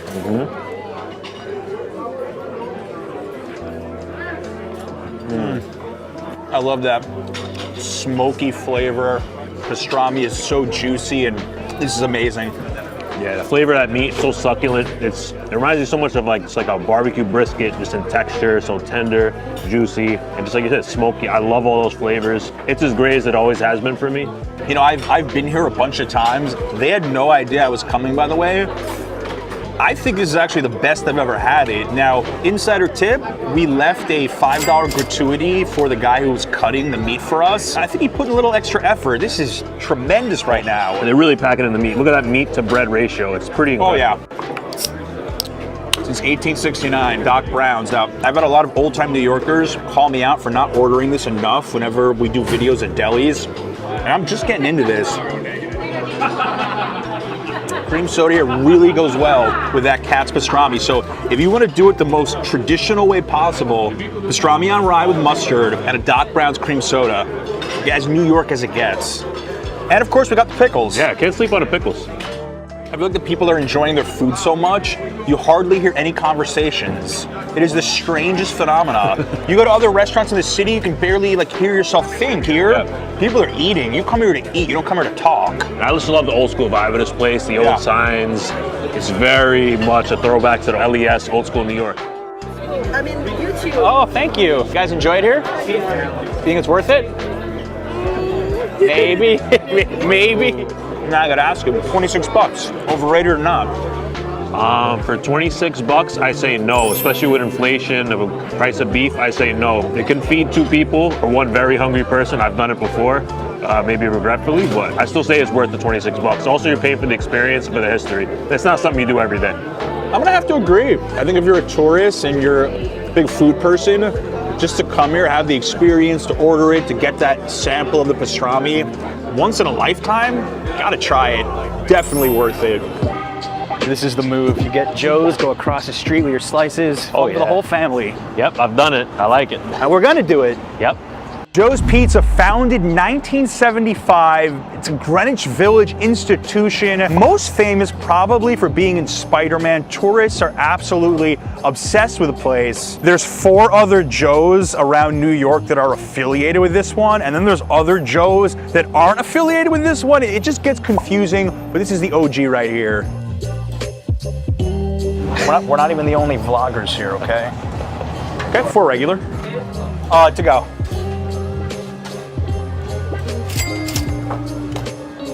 Thank you. Thank you. Fresh pie, lucky us. I've always been one of those people that thought Joe's was a bit overrated. I've had some good experiences here. I filmed here one time where the cheese was literally dripping off. It was disgusting. So it looks good today, but this is not my favorite pizza spot at all in New York. Greg is a much bigger fan than me. Oh yeah, I think Joe's is a great example of a classic New York slice like I grew up with. I've probably been here maybe 20, 30 times, never had a bad experience, and it looks really good today. I'm excited. Look at that undercarriage, like Antonio, my boy. Pizza reviews to go, likes to show the char. Nice thin crust, classic. Even cheese to sauce ratio. I agree. All right, let's see what's up. $4. I think it's excellent. You know, this is definitely better than the last time I was here. And I agree that this is your, representation of what that gas oven classic New York slice is, but I'm still not a big fan of it. I don't know what it is. Maybe it's the flavor of the sauce doesn't do it for me, but my experience has not changed. I'm sorry, for $4, I'm going other places. I would rather send you to Patsy's in Harlem, NY Pizza Suprema right by Penn Station. I'm calling this overrated. All right, yeah, if you're not gonna love it today, I don't think you ever will. I still don't think it's overrated. Now, $4 is pretty steep, but I mean, everything in the city is getting more expensive. That worth it is a little more debatable, but I still think it's very good. It's one of the top classic New York slices I still stay in the city. Looks like someone didn't like this Joe slice. Someone kind of agrees with you here. Here we go. Yeah, it really, there's nothing about it that stands out from your typical $1.50 slice now. So. Whoa. I don't think so. Honestly, if I close my eyes and take a bite of a $1 slice next to this, I wouldn't be able to tell the difference. Yeah? I'm pissing off Greg today. You always got control. I want to give Joe's credit for one thing. I lived in the Village during the height of the pandemic, and they were the only pizza place that was still open, the only slice shop. I will never forget that about them, like their commitment to the community. So for that, I think they're absolutely an institution locally. So you probably heard of all the places in this video, your Joe's, your Katz's, but if you want to go on a really cool food tour that I recommend to all my viewers, Greg takes you on a street food tour of Queens to places you've definitely never heard of and you need to hear about. You want that native New Yorker perspective. His tours are the best, link in the description. So as you can see, tourists are really into Magnolia Bakery, which opened right here 1996. And it blew up to fame because of a cameo it had in Sex and the City. They've got 8 stores in New York and 30 around the world, including Saudi Arabia. While they're most famous for their cupcakes, I wanted to show you guys the banana pudding, which I actually think is the reason you come here. Could we get 3 small classic banana puddings? So I had the good fortune of living in Greenwich Village for almost 10 years, and my wife and I definitely would stop by Magnolia Bakery just for this banana pudding. Insider tip, order your banana pudding in advance on their website. It'll just be sitting there waiting for you. You don't even have to spend any time in line. This is one of those really hyped up spots that I think lives up to it, but you've never had the banana pudding, I never had the banana pudding. Now, my old office, they would always order the cupcakes. I got sick of them. I'm not really that into cupcakes personally, so I'm very curious about the banana pudding. All right. Ooh, nice banana aroma for sure. It looks like ice cream, but it's got a much softer consistency, which you'd expect from something like this. So yeah, give it a try. Let me know what you think. What I like about it, it's not too sweet. It's like just the perfect amount of banana flavor. And you really enjoy that texture of the pudding too. I think it's pretty good, not terrible. I'm gonna say overall overrated. Out of all 3 spots, I would say maybe this is the biggest tourist trap in the mall, but I don't think it's necessarily bad.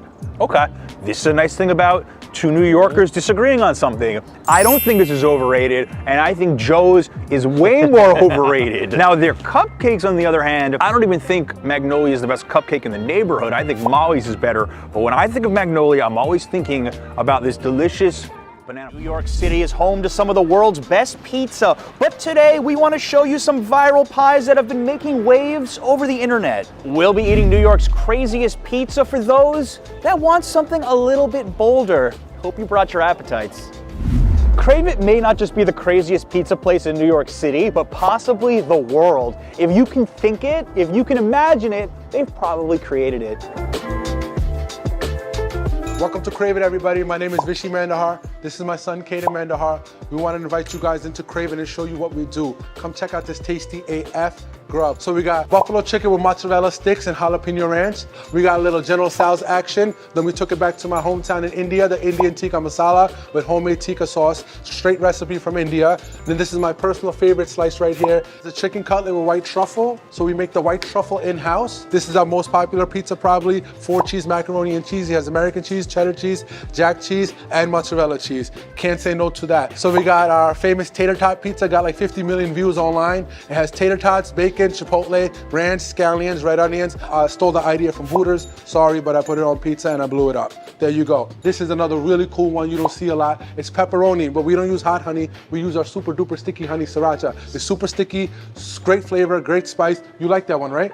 You do, right? You want to take a bite? Here, take a bite for them. Tell them how much you love it. Take a bite, take a bite. Yes, kid-friendly approved. There you go. That's how we do it, Crave It.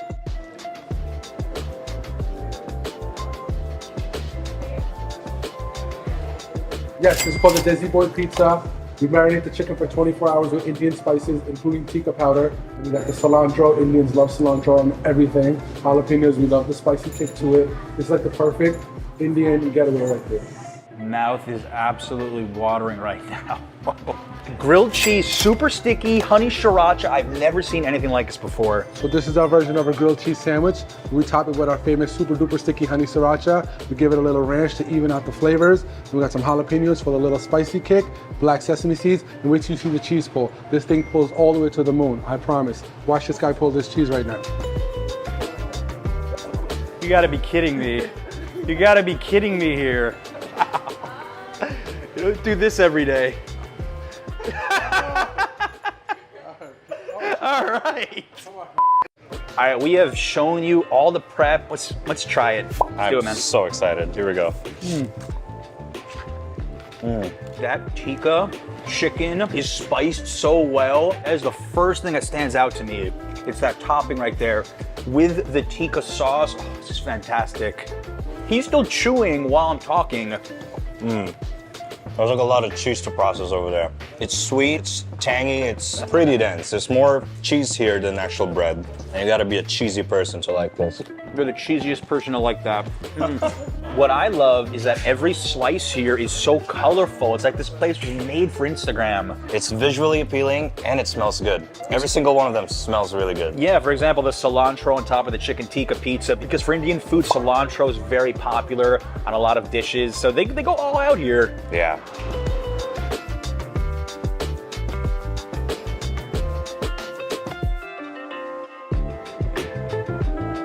Christmas tree pizza with pepperoni cups, homemade truffle pesto, which gives it the nice green effect, and the taste is amazing. Homemade fresh mozzarella. Then for a nice surprise, we do a nice calzone crust, and inside the calzone is homemade fresh mozzarella as well, and our ricotta. Yeah, and you killed the shape and the image here. It's really Just wanna good. go in. What do you think? You approve? Looks amazing. We've got Caden here. He wants to try his dad's pizza with us. Have you ever had the Christmas one before? Not yet, but Excited? I'm excited to try that. All right, let's do it. Let's try it. Go ahead.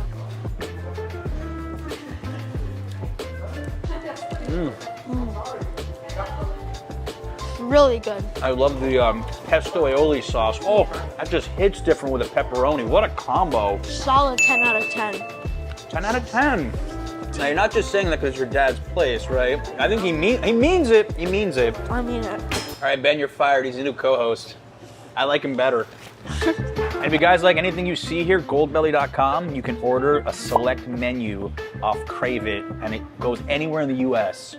Vinny's Pizzeria opened since 1960 in Williamsburg, Brooklyn. Sometimes you get so hungry that you just want to eat the pizza right out of the box, but what if you could eat the box too? A lot of people order pizza and they ask for it in a box and sit down to eat and then immediately just throw away the box, and it's just a huge waste and it drives us crazy. It fills up the trash. And I kind of got to thinking, like, what if the box was edible? And so that kind of got me started in the kitchen, just trying to make a box that was edible, and this is what kind of came out of it. And it started as just a joke to just show on Instagram. It just blew up from there and people started asking for it. Did I order a one pizza box pizza? Absolutely. So now we bring the center pie out, and then we're just gonna slide on this baby right in the middle like that. And then we're gonna pop it back in so it all kind of cooks all together. So now the lid is gonna slide out like this. And the bottom pizza is gonna come out like this. And then it flips over, seals the deal. Here we go. You're gonna have to explain how to eat it at some point for us too. That's not my problem. That's not your problem. Yeah. One pizza box pizza in a box. A pizza box in a box. There you go. Thank you. Thank you. If you didn't know what was inside here, you would just assume it's a regular pizza pie, but no. This is monstrous. Look at that. Look at the lid of the pizza box pizza. If you guys didn't realize it by now, this is essentially 3 different pies in one. You have the white pie with garlic, a pepperoni, and then a Sicilian as the base. Sean was telling us that you really can't eat this all in one bite and not make a complete pig of yourself, so we're not gonna do that. He said what people like to do is they start by ripping some pieces of the white pie, the lid, and dipping it in marinara sauce. Zesty marinara sauce here, and then we have the cheese, which has really combined with the pepperoni underneath it, so it's got a lot of extra flavor. So this is just a little appetizer. This is the tough part. We got a slice of pepperoni that has cheese from the lid dripped on it and cheese from the bottom. I don't even know how I'm gonna hold this up. Something I didn't realize is the lid, AKA the white pie on top, is keeping the heat. So this is piping hot even after a few minutes. So much cheese, so much oil. This is absolutely like one of the most outrageous things I've eaten in a long time. I already spilled oil on my, a lot of dry cleaning after today's video. Oh, dry cleaning bill's gonna be big. I think the bottom part's my favorite. All the cheese from the top two layers dripped onto the bottom, which is a Sicilian, just gave me this like strong cheesy bite. Wow. All 3 pies in one. Like a big cheesy sandwich here. If this pizza wasn't so good, this wouldn't be as fun. Oh, special delivery. As if you hadn't had enough. We haven't had on pizza. Thank you so much. They brought us the pizza on pizza. The only thing that would make this even better would be if there was small pizzas on top of these small pizzas. Just complete overload here. So you could take a bite like this, or you could just separately do that. This could be a thing. Mini pizza slices. Oh my goodness, this is thick. Do I just take a bite out of it like this? Why not? Here we go. Wow. This is weirdly comforting. I love the garlic. We never got to the garlic part in the front, but like from the back here, this is where the garlic's hanging out. Dude, you're just getting savage right now. I like it. So if you have the munchies for whatever reason, this is a pizza joint to hit. In the world of outrageous pizza, sometimes 2 is better than 1, and East Village Pizza knows that better than anyone. All right, East Village Pizza has been around since 1997, all right? And this double stack pizza that I'm making right now, actually, I make this on a live stream that I was doing on Instagram, and double stack pizza. And after that, like, it became really famous.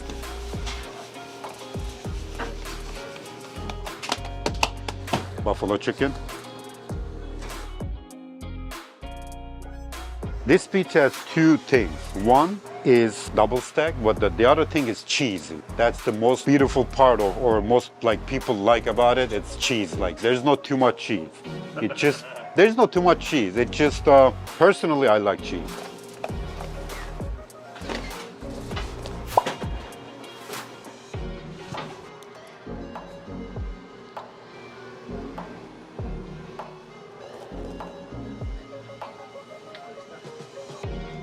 I know that's too much. There's no such thing as too much cheese. That's right. I just tested you. Now I want to do a pepperoni. That's my baby.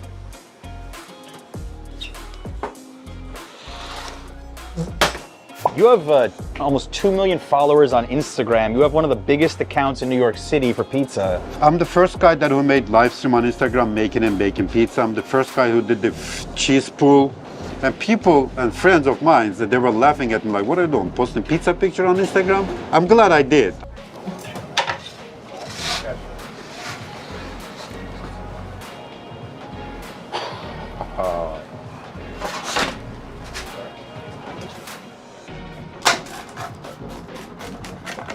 Woo. Epic cheese pull. Look at this. It's like a pound.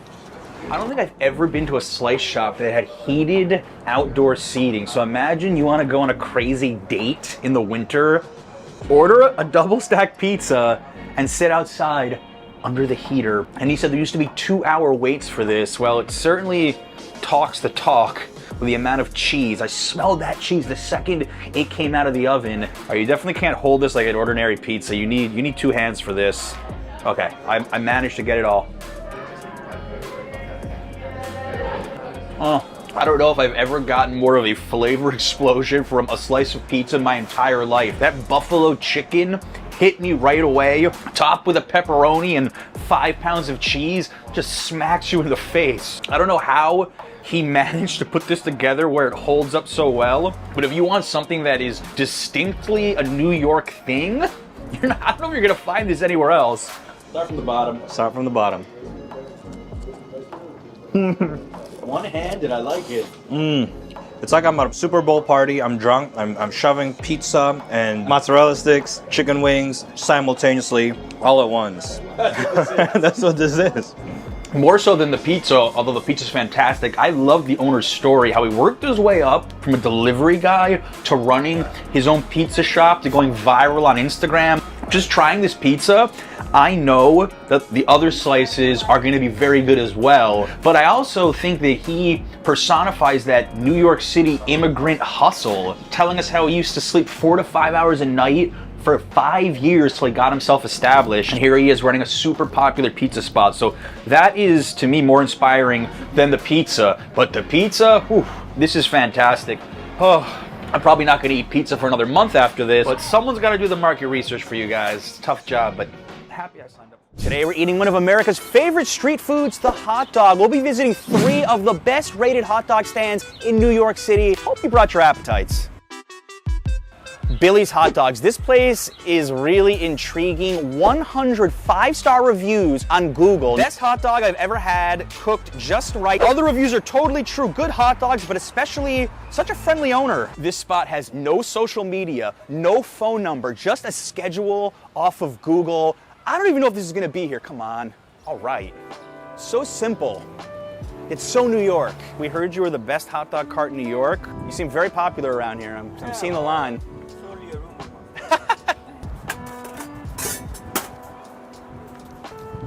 I'm gonna send people to you. My friend. I have so many customers I can't even handle it. The thing we can do is just put over here, help who wanted, no experience necessary to train at the spot. Deal. Okay. We're about to eat hot dogs on a bench next to Central Park. Does it get much more New York than that? So excited. That was my dream when I came here. Was it? It's one of those things as a tourist you want to do because you see it in the movies. This looks fantastic. Look at this thing. This is the OG street food of New York City, if you think about it. Before halal, before anything else, hot dog. Ready? Let's go. Let's try it. I think of a hot dog experience in New York City. I'm thinking of this right here. Like nice snap to the dog when you take that bite. Onion sauce adds another layer to the flavor. I think this is what you go for. This is what all the reviews said to get, is the onion sauce. What about you? How you feeling? Simple but perfect. You don't need much. You like the bone, red sausage, and the fantastic onion sauce. I almost never see long lines at hot dog stands in New York. We even saw Billy running to a car. Somebody just pulled up, ordered a hot dog. That's how much of like a neighborhood celebrity this guy is. I saw people running over real quick. Everyone has a chat with the guy. They even have like holiday cars from families. Probably around the area. That's so cool. Having that neighborhood guy, be it a hot dog, be it coffee, be it anything, where like he knows what you want and he's got absolutely no attention. He could be the first ones to ever film him, as far as I know. This is a milestone moment. Our baby boy, who's not born yet, just had his first New York City hot dog. Is he kicking? No, he will soon. He'll be happy. Only locals know about it, I think. I think if a tourist walks by, they're gonna think it's just one more vendor. Thank you. That was honestly one of the best hot dogs I've had in my entire life. It was so good. Thank you. Keep up the good work. I did not know this was a thing in New York. I had no clue that you could charge your Tesla here. Learn something new every day. Santa Salsa. We're gonna get some Venezuelan street hot dogs, or we'll call them hipster hot dogs. This is the hipster capital of Brooklyn, Bushwick. Also the street art capital, vintage stores, a lot of good food, a lot of good bars. Yummy Venezuelan hot dogs, hip atmosphere, friendly staff. I love Santa Salsa almost as much as myself. Okay, Let's see.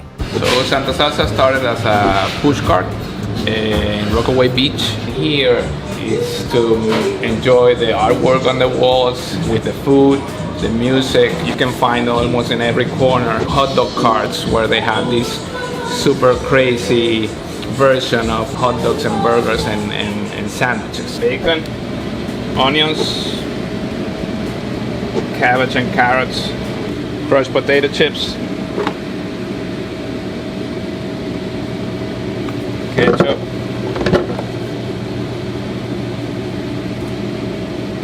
mustard, so special sauce, the Santa Salsa, and the guasacaca.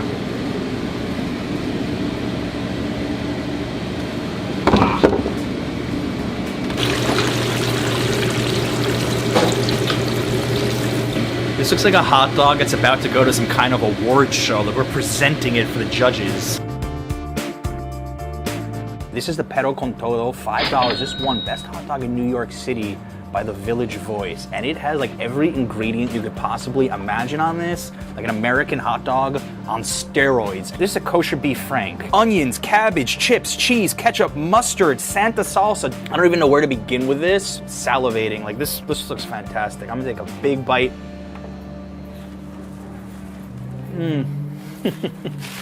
It's really hard to describe how many flavors I just experienced in one bite, but I'd say a lot of them. And something I love about Latin hot dogs are the chips. Potato chips cut up inside of them. It takes me back to my time in Puerto Rico. I mean, he said they stay true to the roots of Venezuela and these hot dogs. This is just taking something simple, bringing it to South America, and going absolutely wild with it. And I'm just such a huge fan of it. This is so interesting. You always ask us about vegan food. You have great options here. Just look at this one. It looks delicious. There's a sweet plantain inside with beans and guasacaca, Venezuelan green sauce. It looks delicious, guys. Oh my god, this is so good. These held up fantastic. Like, I thought this would be a complete mess, but somehow the way they're created, they actually hold up. As a Latin, sweet plantain in a hot dog is a great idea for a vegan hot dog. This is delicious. Coming from a culture that doesn't have like non-vegan options probably at all, you know, so. And you have a lot of vegans in Bushwick too, right? That's like smart move. The whole menu is like almost 50-50. Vegan people come in here and feel like absolutely comfortable, you know, not just like, oh, we have 1-2 items for you, you know, it's like, oh no, like the menu is created for both. My goodness, this is so gorgeous. And, whew, do I just,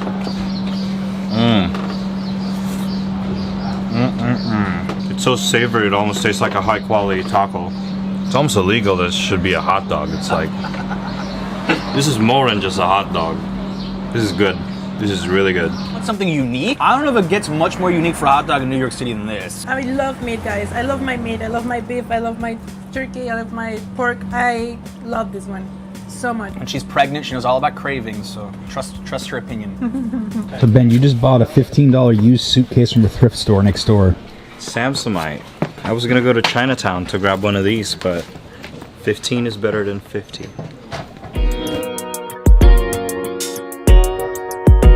Dog Day Afternoon, named after an Al Pacino bank heist movie, which was actually shot right on this block.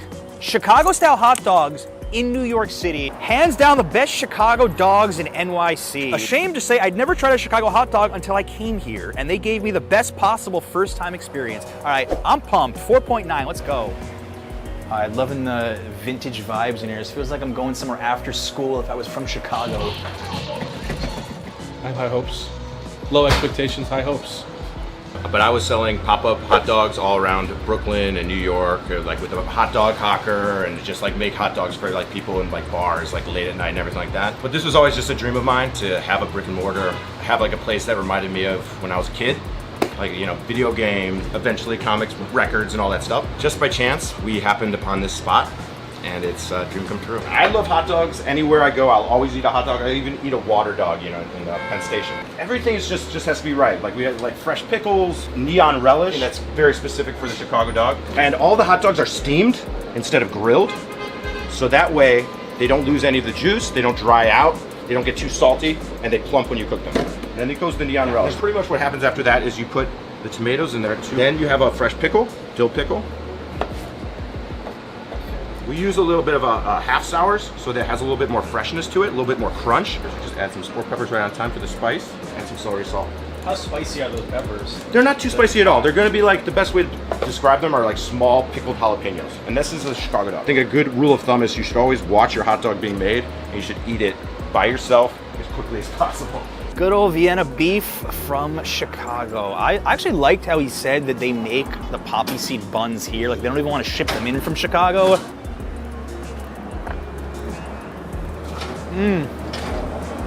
Got that big snap, and they keep the flavor inside, and I definitely noticed that. Of all the hot dogs we had today, I have to say that this actual hot dog had the most flavor to it. In Chicago, you don't have hot dog like carts and stuff like that you go to. Yeah. There's places. They're like this. They're counter service places, and there's a lot of them, and a lot of really famous ones. It's not really a street food in Chicago like it is in New York. It's not a street food. No. Okay. Imagine trying to eat this on the street. That's a good point. This is tough enough to eat just sitting like this. We are transporting you back to the Midwest. Here you go. No, thank you. I'm looking forward to this.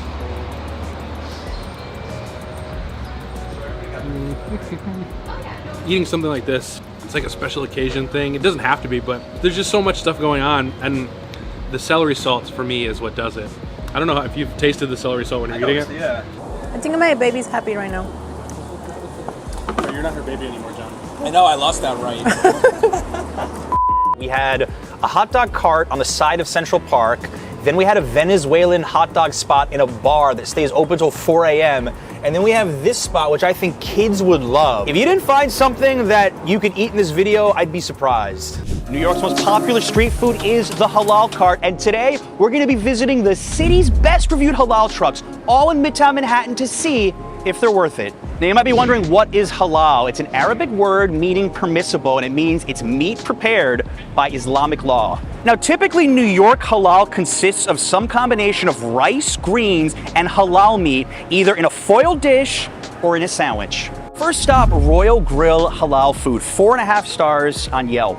If I could fly this man to California to live with me and cook me food for the rest of my life, I would. I was in New York for about a week, came here twice, once in the pouring rain, and once in the freezing cold. Great food, nice people, underrated, huge portions. Chicken tikka is my go-to. I'll come here whenever I'm in New York. Way better than the overpriced Halal Guys chain food truck that charges $14 for a dry gyro. Wow, we've got some shots fired already on this video. I didn't say it, he said it. Let's check this out. Got my food expert Greg with me, and one of the amazing things about the New York halal scene is it's not all the same. They all have their own personalities, right? Absolutely. Royal Grill is pretty famous. They won a Vendy Award, which nominates the best street food vendors in the city, and they're known for their chicken tikka. This is a really interesting, delicious dish. Yeah, one chicken tikka.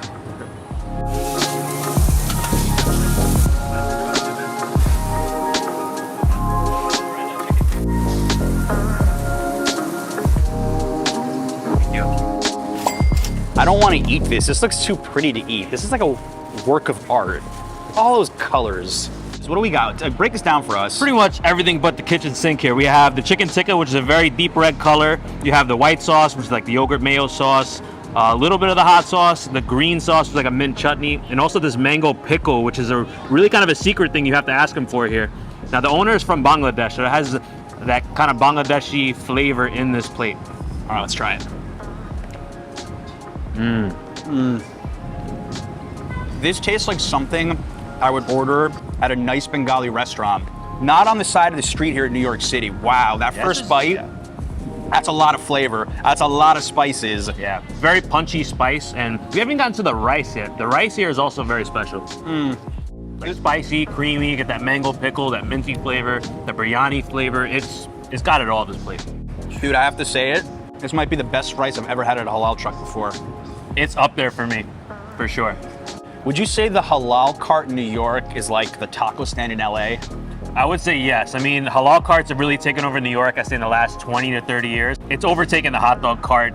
I would even say it's overtaken pizza as the #1 street food. You know, we want to say pizza is a street food, but I'd say it's definitely by far #1 street food in New York City. I just have one problem with this. This is our first stop, and I want to finish it right now. That's the only problem I have with this. This is unreal. This is absolutely tremendous. I'm shocked there wasn't a longer line for this. Quick Meal NYC, 4.5 on Google reviews. New York's exquisite streetcar experience, created by Bengali chef Mohammed Rahman, former Russian tea house chef. The spices are delicate, food is the best. Take your tasty meal for a sunny afternoon at Bryant Park. Once in a lifetime experience. As a native New Yorker, halal carts have become a staple of my diet. I visited halal carts that are terrible, meh, okay, and unforgettable. Quick meal, unforgettable. Best halal food I've ever had in a while. Whenever I'm in the city, I always come for quick meal. Perfect for vegetarians too, and plenty of fish options to choose from. My vegetarian viewers, I'm looking out for you guys too. So quick meal is a little bit more of a higher end halal cart. The price may be $1 or $2 more, but it's for good reason. The quality of the ingredients here. So we're gonna order the lamb over rice here. They actually use marinated pieces of lamb, not the minced mystery meat stuff. Hello, how are you? How are you? Hello.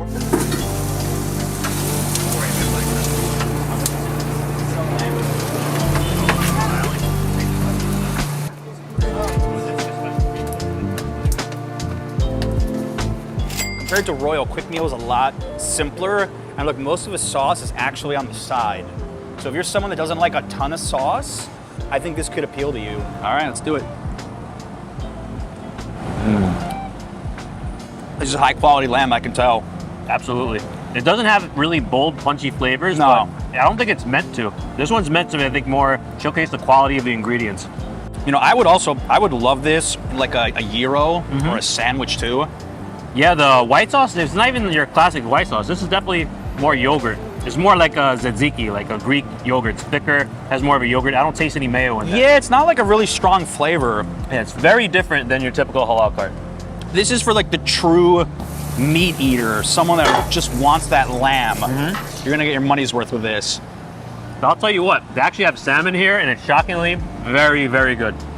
Probably not something you would normally think of ordering in New York City. Not typically, no, especially from a cart, but it's very good. The quality here is next level. What's amazing about today's video is that everything here is right on Avenue of the Americas, 6th Ave in Midtown. So if you're a tourist watching, this is so easy to complete by yourself. But if you want to go more off the eaten path, this guy offers New York's best food tour. I do in the most delicious neighborhood in New York City, in Queens, a food tour. And my favorite halal cart in all of New York City is on that tour. So if you want to taste my favorite overall halal cart, and I've eaten at a lot of them, you can come and take my tour. We'll put the link in the description. We're about to go try the famous halal guys, and when a cart is as famous as halal guys, you have a lot of imitators, like this one, the original guys. Don't go here. If you want to try the halal guys, don't go here. It's very confusing because they even use the same color scheme. You can see we found the original halal guys by the line. The halal guys, 4.4 on Google. Best food in Manhattan at a great price. You may need to line up and wait to order because all the locals do the same, and they know better than anyone. Oh my God, this was excellent. We got the beef gyro and the combination platter. Loved every bite. The white sauce was special. Guys were great at the cart. Loved it. All right, it's got the hype. We've got the OG of the halal scene in New York City. Halal Guys opened in 1990, and they were actually a hot dog cart originally by 3 Egyptian immigrants. Today, they've got 6 locations in New York City, 94 locations worldwide, with up to 400 more coming. They may be coming to a mall near you.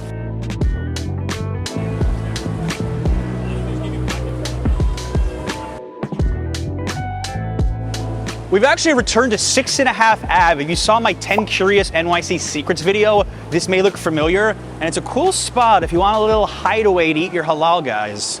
So this is something I don't really like about halal guys is they give you sauce packets. I would much rather they do it themselves because it's part of the experience. Yeah, I mean, they're very corporate now at this point. They have all the branding on it. Just from the look at this, I say it really does need the sauce. The meat at first glance looks very dry.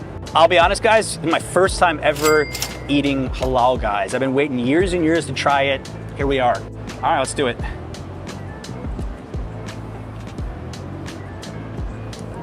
There's no flavor in that chicken at all. You know, I don't dislike the beef with the sauce, with the white sauce and the red sauce. It's not bad. I'm gonna try the chicken. I think you're gonna like the beef a little bit more.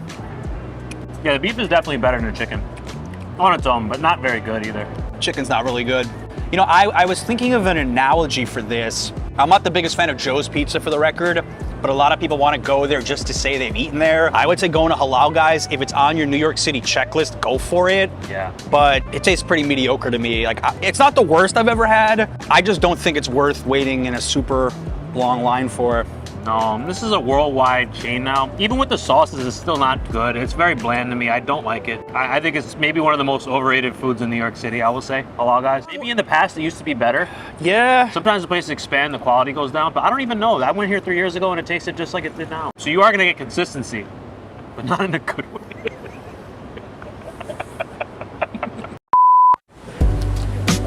Barr. Yeah, nice to meet you. Me too. Good one. Adele's 4.5 on Google reviews. My every week late night dinner, currently the best food in the city for me. Don't even think, just go here. It will be worth it. Normally a typical time to place order, stand in line 30 minutes, but definitely worth it. They work really fast. You know that if there's a line at 11 p.m., it's gotta be good, and the line doesn't lie. The guys working were fast and efficient. The chicken gyro was delicious. The chicken over rice, quite tasty. Same thing over the spicy rice makes it even better. This is my favorite spot, guys. I will say that up front. This has always been my favorite, and now Greg's gonna try it. I spent at least 40 minutes in this line. Wow. It's insane. It is. 107 people just waiting. It was only down to that pink truck down there. Huh. It's just... That is crazy. Adele's hasn't even opened yet, and she wants to go right before her flight, right? Yeah, so we have a flight at like 8 o'clock. It's almost 6 now, and there's not a lot of stock. We got to get it before we left, so. Want to do the combo platter spicy rice. Okay, you like some veggie, some broccoli, carrot? Yeah, it's the works. And this is about 5 pounds worth of food. So let's start from the top. They gave us French fries. They gave us falafel. Then we've got veggies, including broccoli here. We've got a mix of chicken and lamb. And if you can get to the bottom somehow, some way, we have their famous spicy rice. It's actually better to use a spoon, but you don't have this it. is messy. This is messy food.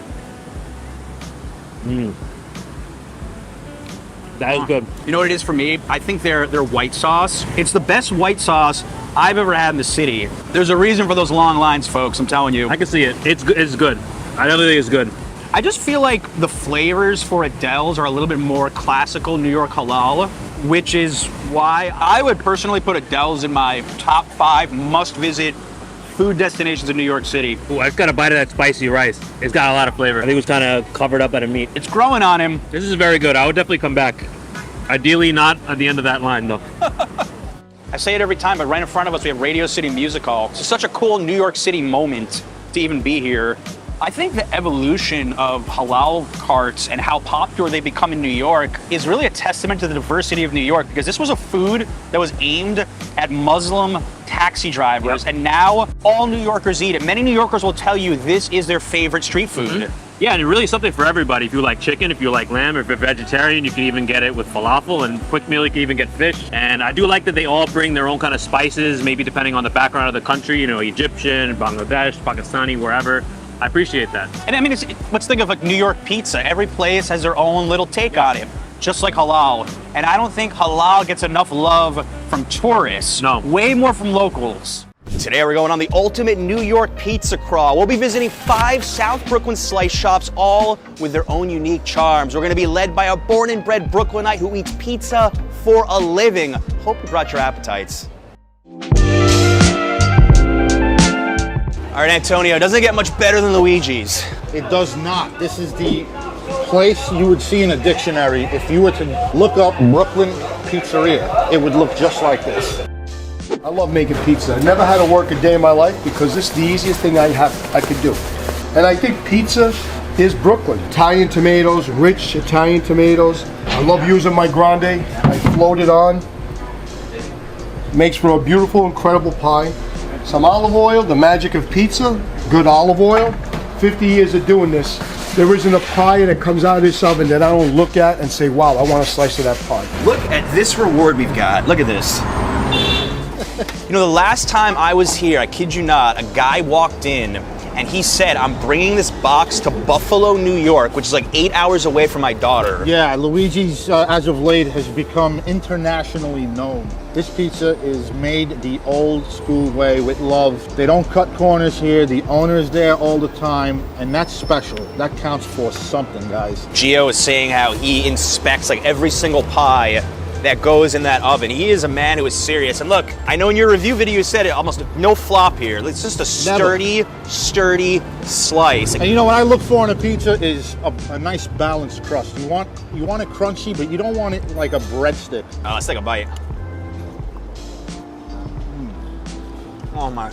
I just love the flavor of this pizza, man. The cheese, the tomatoes, everything is sauce, fresh, really thin as well. This is not your standard plain slice in New York. It's unique. Absolutely. Thinner than the typical New York slice. It's really thin. It's a lot thinner than Joe's, in my opinion. Unlike other places, everybody raves about New Haven pizza. Folks, New York is where it's at. You're not going to find tourists here. The people that are walking in here, a lot of them live in the neighborhood. These are local places. That's what I love best about doing a South Brooklyn tour. This is the heart of Bensonhurst, right? Where I grew up, man, it was just, everything is a stone's throw away. We didn't have Amazon back then. We didn't need it. You want to buy sneakers, you want to buy clothes, whatever it was, there's a place out on a Bensonhurst street. It's changing, huh? We didn't have Chipotle back then.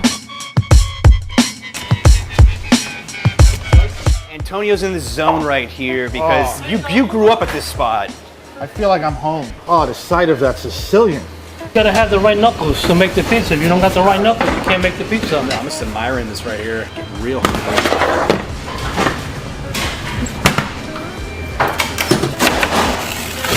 All right, bon appetit. Thank you so much. Bon appetit, guys, all right? As soon as I gained the ability to walk, I've been coming here. I see the way you're looking at this place. I see your eyes, like the nostalgia.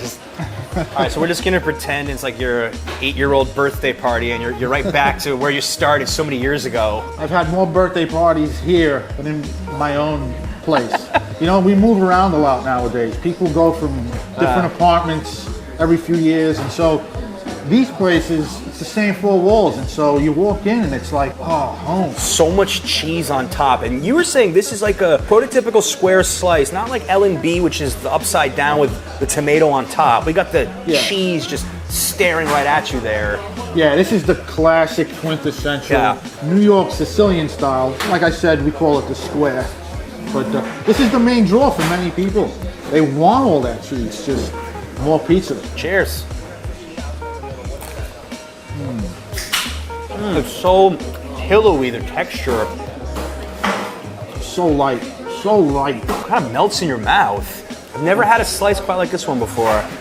Most square pizza in New York City is very dense and spongy. It's so rare to find it like this. Light, pillowy, crispy bottom. It ends with a massive crunch. If people don't realize it, you run a YouTube channel where pretty much all you do is review New York pizza places. Subscribe to the channel right now if you want the lowdown like all things New York pizza, trust me. I do exclusively pizza for a living. This guy's eating me under the table today. I haven't seen a crumb on John's plate all day thus far. Look, it's a tough job, but somebody's got to do it, okay? L&B Spumoni Gardens, established 1939. New York City history right here. There's no place like L&B. You feel like you're at a block party. You guys, look at this. It's like a movie scene here. It's a Brooklyn movie scene. Everyone's just outside enjoying themselves. And I mean, it's Brooklyn. Look, I've been here before. I had a great time. When it comes to the Sicilian, some people prefer the corner. Some people prefer the side slice. Some people don't want any crust. They want the full bang for your buck. Sauce, cheese, spread to the edge. And that's when you get the middle slice. Corner slice, please. Can I do middle? Looks good. I was fast, like 10 seconds. Antonio, I think it's important for people to know that L&B is the godfather of the upside down slice. They pioneered this style, and everybody loves it because you're getting a lot of sauce. There's 2 cheeses on it, more flavor for it. I love the spongy crust and the tomato sauce, like the flavor just jumps right out at you. A little bit sweet, pretty unique for New York City.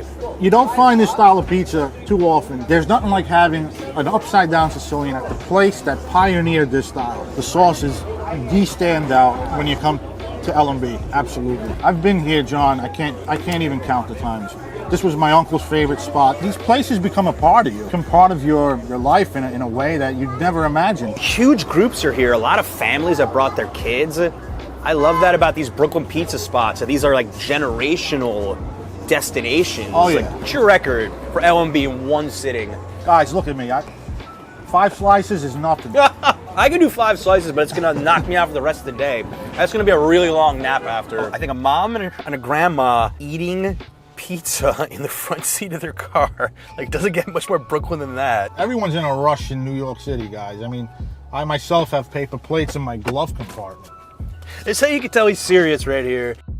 We want to show you something that you probably haven't heard of before. Lucia Pizza, Avenue X. You know, what's on Avenue X? It's got to be dirty in like the best possible way, right? Pretty damn good food in the neighborhood of Sheepshead Bay. Exactly. It's good. Yeah. So how long have you guys been here? 4 months. Okay. So I've been here for 4 months, but my mother and my father had a place for like 45 years. Okay. What was it called? Paglioni's. Stopped in 2017. And then in the pandemic, I came back, started experimenting in mom and dad's backyard, like wood-fired stuff, mostly wood-fired stuff. That's why the dough is really light and fun. It's not a super traditional New York dough. I mean, there's hundreds of pizza places in New York City. Right. How do you stand out as a new place? I think it's also about the lineage, respectfully going back to like what my mother and my father did for so many years. Yeah. Always room for improvement, constantly learning new tricks as we go along. Innovation. Was that a little ode to DeFaro with the olive oil on top? Yeah, I mean, Dom DeMarco over at DeFaro, nobody was putting basil on pizza before him. I look for this stuff. Just looking at this, we know this is going to be absolutely fantastic. It takes time. Dress this pizza up, and he doesn't have to put all the grated cheese on there and that beautiful olive oil. He doesn't have to do that. In New York, you can make bad pizza and get away with it. Hell, I'm pumped. Let's try this. I'm pumped.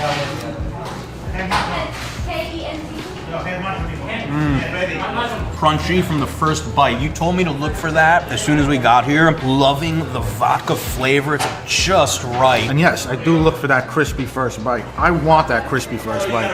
And this pie delivers. Maybe we're seeing the evolution of New York pizza right now because we have shown classic spots which are going to be here, I hope, forever. You've got new spots like Lucia's here doing some artisanal stuff, doing it a little bit different but still staying true to the roots. Pizza is definitely evolving, not just in New York City, but all over the world. People are taking more time to ferment their doughs. The crust looks almost wood-fired. I have to say, like, this tastes healthy to me as well. Good point, John. It makes it more digestible as well. Yeah. When you take time to ferment the dough. I haven't been this impressed by a new spot in a really long time. You got pizza dance? This is the pizza that makes me dance. This sucks that this is not in Queens, because I'd be going here every day. For a second, I thought Ben actually hated it. Scared me. Got you. You know what they say, that the skinny guys can really pack it in. You would think I'd be finishing every crumb, but I gotta watch myself. Playing the offense, playing defense. Defense wins championships. Offense gets the glory.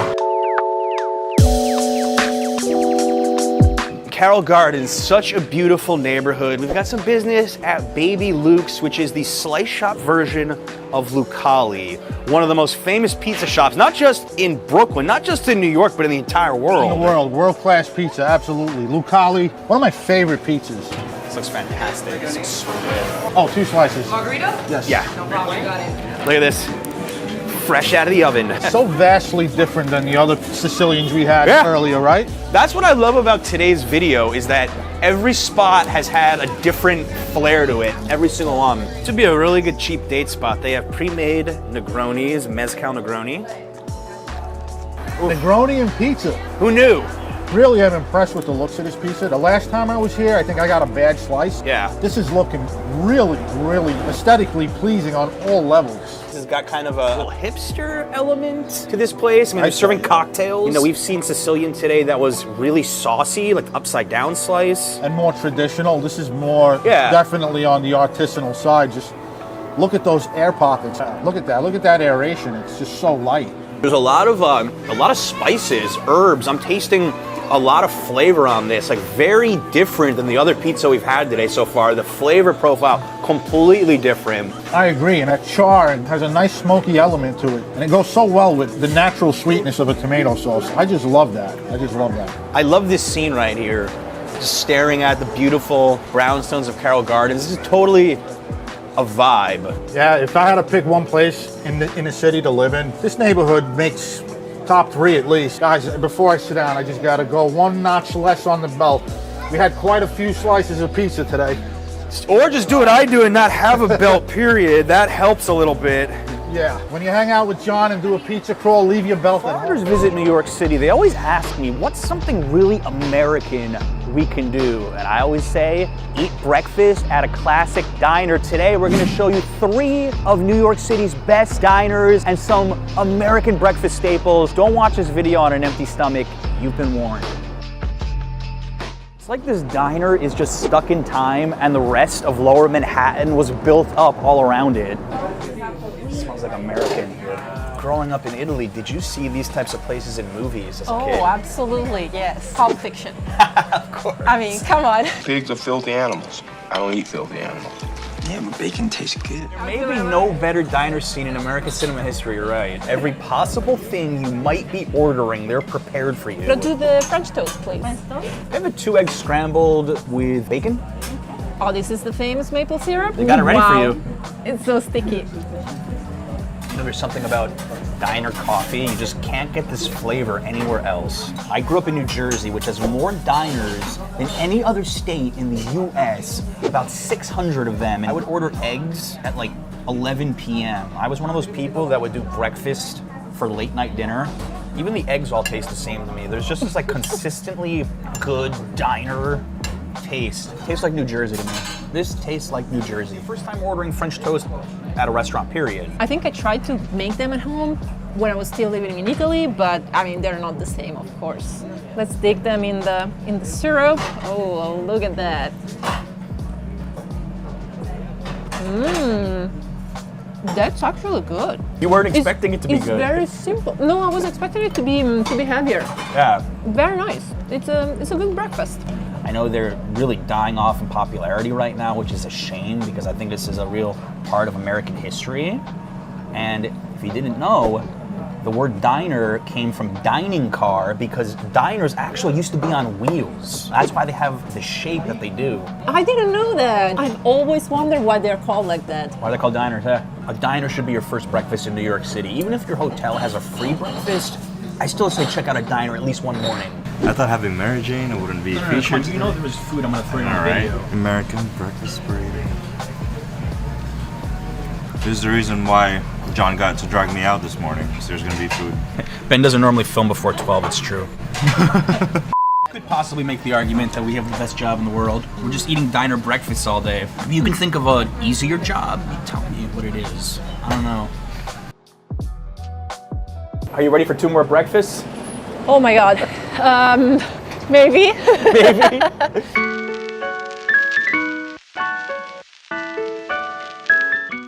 All right, first time using Omni. It worked.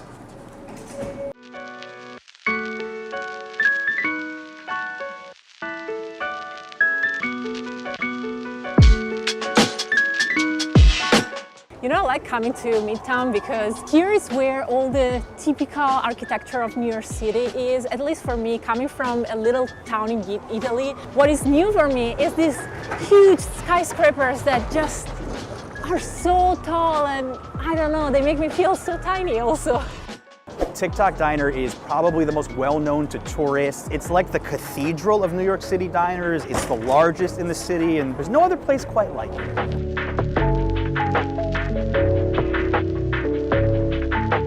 Always recommend you get a seat by the window here. It's a great people watching location in Midtown. We're just gonna split these. I wanna do 1 order of the Reese's pancakes, 1 order of the banana bomb waffles. You can get breakfast 24 hours a day, but they got some nutty stuff like Irish Benedict, Philly cheesesteak egg witch, Nutella cookie crepes. Bring your cravings here. Enjoy. Thanks. We will. We will. Oh my god. All right, can you get something like this in Europe, or this is beyond European standards for quantity of food? No, no, this is like food for 4 people. Like each plate is for. It's a dessert for 4 people each plate. Welcome to the United States. There's traditional diner food, and then there's TikTok diner, which is really trying to do some crazy stuff. We've got the banana bomb waffles. We've got the Reese's pancakes here. And in case you need any extra syrup, I mean, just in case, we got more. 2 of these. 2 extra. If you have little kids, they would love this. Please, if you have little kids, don't take them here. Oh my god, it's good. You're like, what have I done to my blood sugar? It's very fluffy, but it has some crispy parts as well, the pancake. This just has a lot going on. The little Reese's on top, what puts it all together for me is the little banana. Oh, it's very good. The great thing about 24-hour diners in the US, you can order this 3 o'clock in the morning. Whatever reason you have to be eating this, I don't know what it is, 3 o'clock in the morning, you want your waffles, you want your pancakes, you come here and get that. Yep. Shout out to one of my Patreon members, Michael, if he's watching. He sent me photos in Germany, how they have an American-style diner in his town, and that's like a whole attraction, like come eat like the Americans do. It had like burgers and shakes and this type of food. Only Germans could do that. Yeah. Oh, I can't wait to see the comments after this. This is perfect for tourists, I must say. Yeah. Like you come here, you want to celebrate. You don't want to have your usual kind of breakfast. Like this is something we would have in Italy after dinner, not for breakfast. And plus, you could split any of these for 2 people. They won't care. No or problem. even 4 people. Even 4 people. This is one of those moments when you realize, I live here. You do live here. What are we watching here?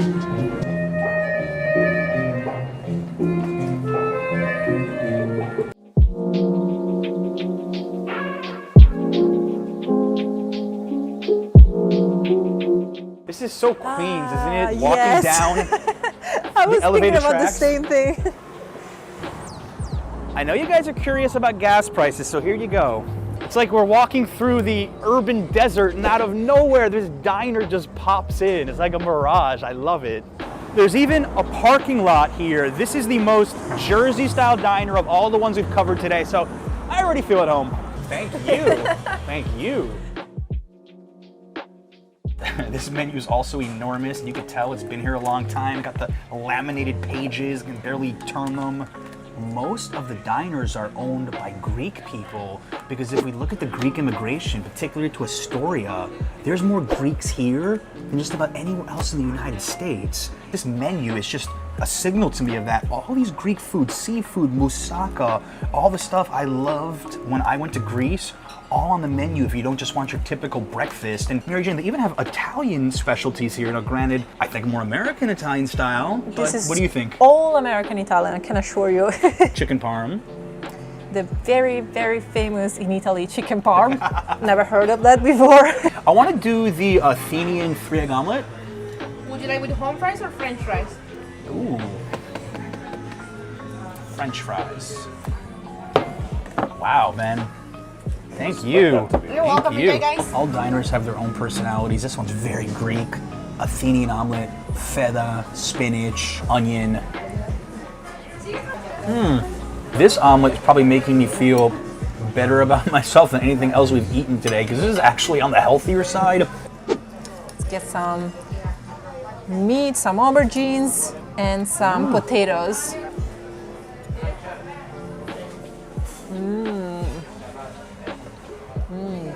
I like that reaction. That was genuine, like you were going back to Greece. You could turn this diner into not just a spot for American staples, but also for Greek food. That's why I love it here. This is why people have told me this is the best diner in New York City. Is this common for diners to have so many different types of, not only diverse cuisines, but also from breakfast to lunch to almost dinner? You know, where I grew up in New Jersey, it was just like this. All day, people ordering all sorts of crazy stuff. It's one of those things I'm just proud to be from New Jersey. And if you guys are interested, maybe I'll do a New Jersey diner video someday. Tell me in the comments if that's appealing to you. It almost tastes like Jollibee. Really? The gravy. Yeah. That was the most Filipino thing you possibly could have said, by the way. If you haven't subscribed to Mary Jane's channel, what are you waiting for? You want the Italian perspective on New York City? This girl's got some really cool content. Subscribe down below, check it out. Growing up in Jersey, I took diners for granted, and now after doing this video, I think I'm gonna take out Juliana to a diner for breakfast next week. What's up, members of the barrio? It's John coming to you from Manhattan, and today we've got a special treat. I'm standing in front of Sarge's Deli, which won my Deli Challenge video from a few months back. Make sure to check that out. And today we're gonna be sampling, or should I say, attempting to eat the biggest sandwich in New York City, the Monster. I don't know if we're gonna be able to do it. I brought 2 friends along. Wish us luck.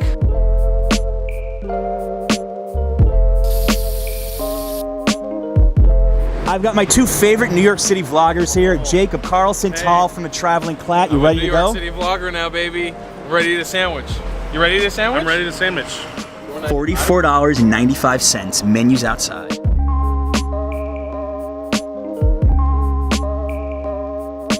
Sarge's Deli was started in 1964, which is, if we do the math, I think 55 years ago.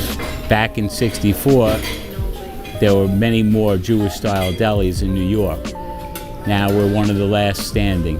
We are home to New York's biggest sandwich. On the Monster, you got a half a loaf of rye, then you got corned beef, pastrami, salami, and turkey, lettuce, tomato, coleslaw, and Russian dressing. And all those ingredients, by the way, are made in-house right here at the delicatessen. Do I look good? Could this sandwich be my girlfriend? Any advice on how to eat this thing? Basically, you kind of dive in, you know? This has been the moment your whole life has been leading up to. John, I want you to take on this sandwich with all of your might. Destroy the monster. Destroy him. If it doesn't destroy me first. I'm afraid right now that I'm gonna drop this. There's so much meat in this. 5 layers of meat. All right, here we go.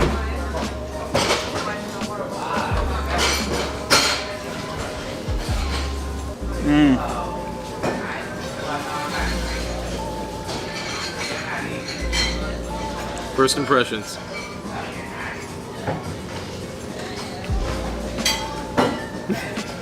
A lot of rye bread, a lot of turkey, a lot of Russian dressing. I think I barely punctured the first layer, so I'm gonna need another bite or 2 to dig deeper, because we have, turkey, roast beef, salami, the first third, and pastrami and corned beef from the bottom. So I think there's gonna be a lot of emotions, a lot of reactions through every single bite. Ooh. Guys, I'm doing things backwards. I'm going for the bottom because I know that the pastrami and corned beef are all here. There are no rules to this thing, and I really love the pastrami and corned beef at Sarge's, the best in the city. Ooh, that looked like a good bite, John. That looked like a good bite right there. This bite right here just reminds me of why this is my favorite sandwich in New York, my favorite deli in New York. The pastrami and the corned beef, that combination with Russian dressing, it's things dreams are made of. Like, if you come to New York, gotta be on your list. Maybe not the Monster, but the pastrami and corned beef, yes, for sure. Here we go. 3, 2, 1. Oh my God. That's a monster, baby. Oh my God.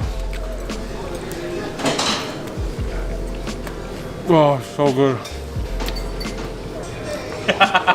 He wants more. He wants more, folks.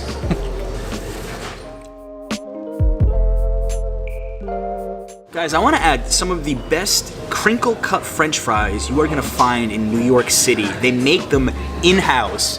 These aren't ordered, they're made downstairs in the basement. Using a machine that's over 100 years old. Using a machine that's over 100 years old, what he said, yes. Delicious. So, pair your Monster with the fries if you dare. Guys, you can order this anywhere in the United States.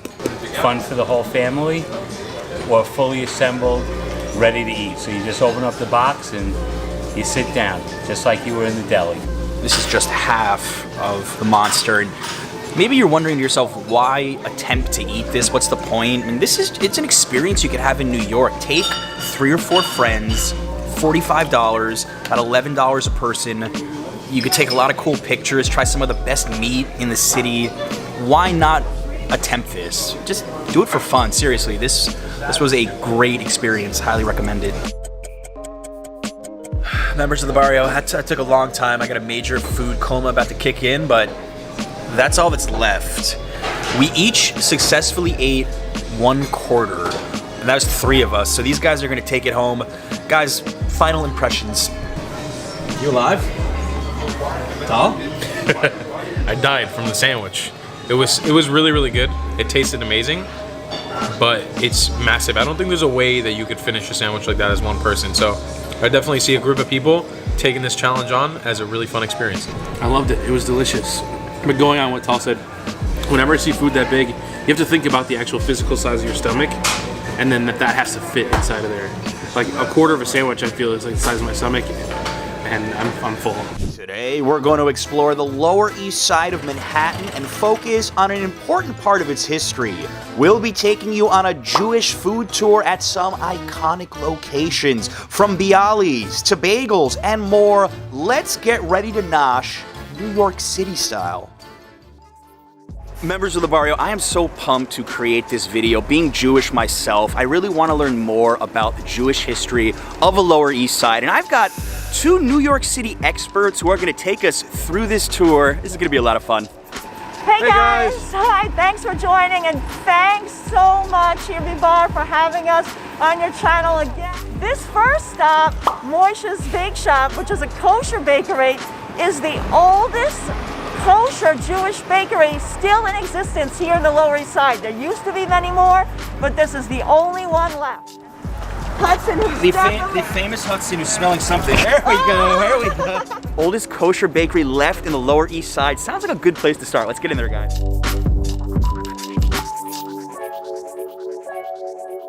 I mean, I'm definitely going to get a loaf of rye bread, because we used to get weekly from Moishe's Bakery, which was their sister bake shop in the East Village on 2nd Avenue. Sadly, it closed, but I'm missing our rye bread, because that's what we get every week.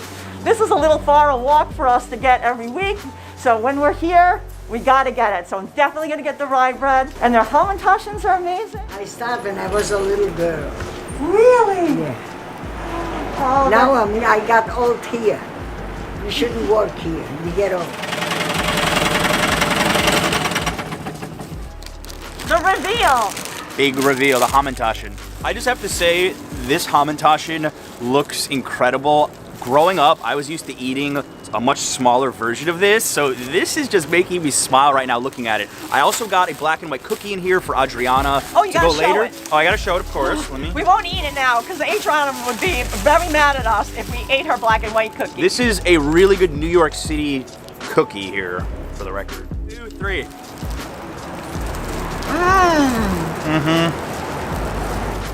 I just bit right into the apricot. First bite, heaven. Mine is still cookie. Because I didn't get to the apricot yet, but even the cookie is so fresh, so delicious. You can see that they're made with love. I mean, you can see that they're hand done. These are all pinched by hand. There's no machine making these. This is for the holiday of Purim. It was named after Haman, who is the villain in the Torah in the Purim story. Oh.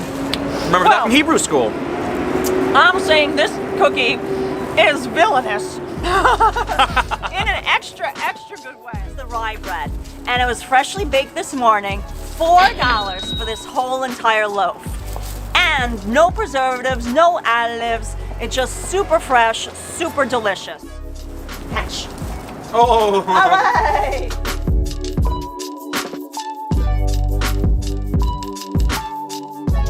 Stop number 2, guys. We are in front of Kosar's. Now, many of you have heard about the bagel, the most famous Jewish food in New York City. But how many of you have heard of the bialy?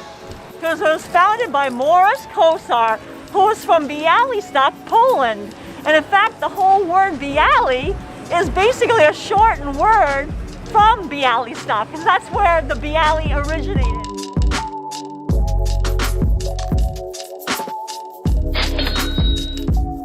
It's like a big Bialy. Yeah. Oh my God. Yeah, can you show us that? We've never seen anything like that before. Thank you. We gotta get that. That is not a regular Bialy, folks. Yeah, and it comes with everything. That's everything inside. Yeah, everything inside. All right, guys, we have got both the Bialy and the bagel in front of us. This bagel, by the way, is absolutely one of the largest bagels I've ever seen. It barely has a hole in the middle, but we're still gonna call it a bagel. Carla, can you talk more about the differences outside of the obvious in the middle? Right, besides their obvious appearance, because this Bialy has that depressed center full of the onions, because we got the onion Bialy. The basic big difference is the ingredients. Like I said, Bialy, much simpler. Just flour, water, yeast, and salt. That's it. Very simple. And then because you're adding the onions in the center, it's onions as well. But I mean, you can forego the onions and just do garlic or something like that. But the bagel has malt and sugar.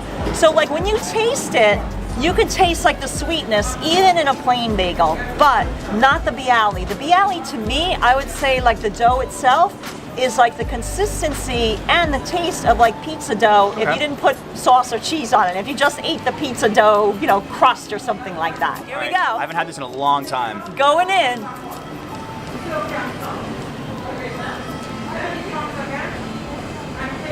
Much thicker than a bagel. Completely tastes like pizza dough.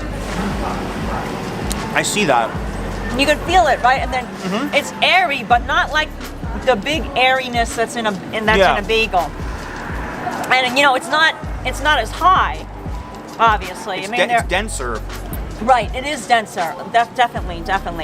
You know, the yeast is making it rise, but it doesn't have that extra added sugar, which I think makes the bagel rise higher as well. So because there's no sugar definitely in this one. I gotta get to the onion part. That's what I've been eyeing. Yes, I do too, but I'm gonna have to go for a bigger bite than this.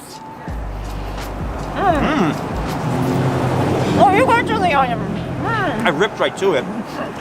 Look at this thing, guys. I would say the onion's a nice surprise in the middle. I'm a fan of onions. If you like onions, you may like Bialys more than bagels. But I will say that I grew up eating bagels all the time in New Jersey, and I'll still take a bagel over a Bialy. But if you're visiting New York and you want something very unique, an old school Bialy place like this, you are telling me is extremely hard to find. Stop number 3. I've actually been to this place a really long time ago. We're gonna try some kosher pickles. And this is actually something that used to be everywhere on the Lower East Side, and now these are pretty much your only options in the area.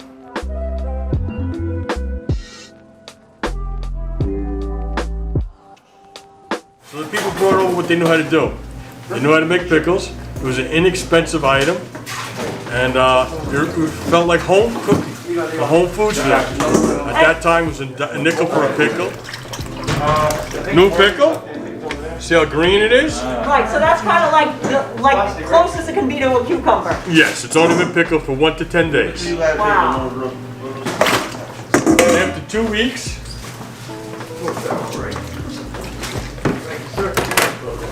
it turns to a half sour pickle. You see how the color changes? It goes sort of yellow. Right. And then the other pickle, we saw the sour pickles, those are 3 months old. And those are the most garlicky and the most dill flavored.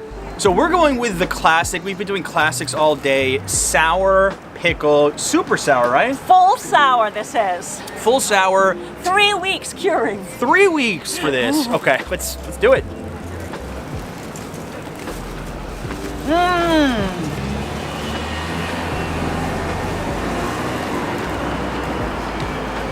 So much pickle juice, I would say, in it. Definitely sour. So juicy, so sour. And you heard that snap too when I bit into it, right? It's super crisp, like extra fresh, good. Really crunchy, oh yeah. Yes. This is actually a very popular stop on the Jewish food tours. They have some on the Lower East Side. I took one a long time ago. I have been here before. I think the owner is a character. Definitely stop by this place. Yeah, like you said, it was 5 cents a pickle Hey, no Hudson loves pickles too. And now only $1 a pickle, so it's still a very affordable food. So you said a pickle for a nickel. A pickle for a nickel, that's it. Oh, Hudson. Ready? Catch. All right. Hudson deserves his own channel, I think. Not too sour, Hudson. What do you think? Hudson, what do you think? Stamp of approval? Yeah. As someone who's Jewish, I find the history of this neighborhood so fascinating. Many Jews who live in the United States can trace back their roots to the Lower East Side. At one point, there was 1.5 million Jews living in this neighborhood, and in fact, between 1900 and 1910, there were more Jews in the Lower East Side than anywhere else in the world. Now it's not like that anymore, but the history remains. Russ and Daughters, we have covered them before. I like them so much, so I thought this video could not be complete without a stop to a very famous spot in the Lower East Side if you're a fan of bagels with lox. Back in the early 1900s, stores were passed down from like father to son, never to the daughters. But the interesting story is Joel Russ, who founded Russ and Daughters. He had 3 beautiful daughters who worked in the store as teenagers.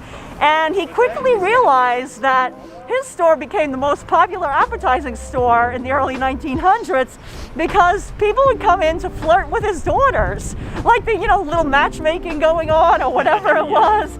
And he's like, oh, my daughters are actually big assets to my business.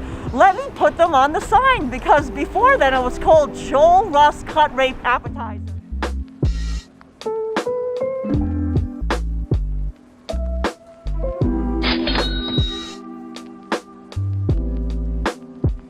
Every time I go to Russ and Daughters, I get the same thing, the classic. It's an everything bagel with scallion cream cheese, Nova Scotia salmon. It's just the traditional best choice, trust me. I'm sure you've had this just as many times or not, if not more than I've had this. But it doesn't matter because you don't grow tired of a Russ and Daughters, smoked salmon, cream cheese, on everything bagel. I mean, who could ask for anything more? No, okay, let's go for it. Let's do it.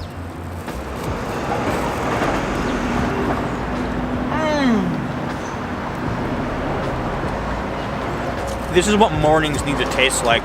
Even though it's the afternoon, this is what a morning in New York should start with. I agree. I have to have an extra bite. That's how good it is. Extra, extra good. They do their salmon better than anybody. Oh, wow. So fresh. It is. And I want to tell you another quick funny story. Nikki Russ Fenneman, the 4th generation co-owner, told us that her father was never so happy. She actually was a lawyer before she started working at the shop, and she said that her father was more happy when she learned how to slice properly their smoked salmon, like slice it so thin that you could read through it, than when she, graduated from law school and got her Barr degree. That he was more proud of her for that smoked salmon cutting. So priorities were in the right place. Exactly. What's up, members of the barrio? It's John coming to you from the Lower East Side of Manhattan in New York City, and we've done the Dollar Pizza Challenge on this channel. We've done the Bagel Challenge. Today, we're looking for New York's best deli sandwich. We're gonna go to 4 famous spots. We're gonna be trying 4 different sandwiches, starting right here at Katz's Deli. Guys, we're gonna be eating a ton of food today and ranking them all from 1 to 5. Get ready.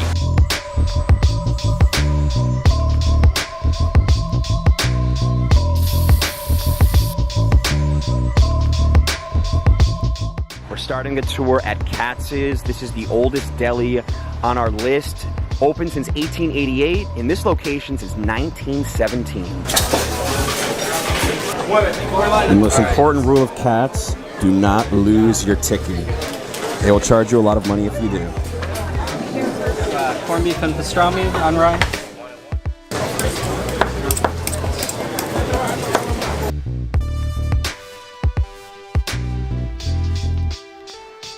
Basically the most famous deli sandwich in New York. We came here first to try to beat the crowds. Right now the line is really long. Corned beef on top, pastrami on the bottom. I added some mustard to my half. Todd doesn't like mustard, so we're gonna be trying things slightly differently. Look how much meat is in this sandwich compared to the amount of rye bread. This is an insane amount of meat, guys. So I'm gonna be doing a bite or two and then giving you guys a 1 to a 5. And we're gonna see how Katz's holds up. Our first taste test of the day, guys. How do you put your mouth over this thing? You got a big mouth. You can do it. I've been told before I have a big mouth, it's true.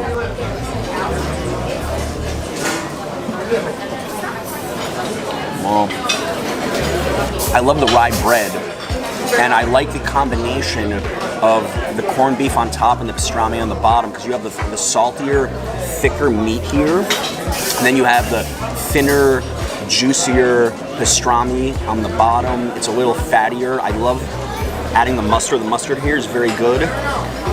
This is a great sandwich. I'm gonna give it 4. I'm gonna give this a 4 out of 5. This is good. I mean, this is as good as one of the better ones in LA, but I know there's better in New York.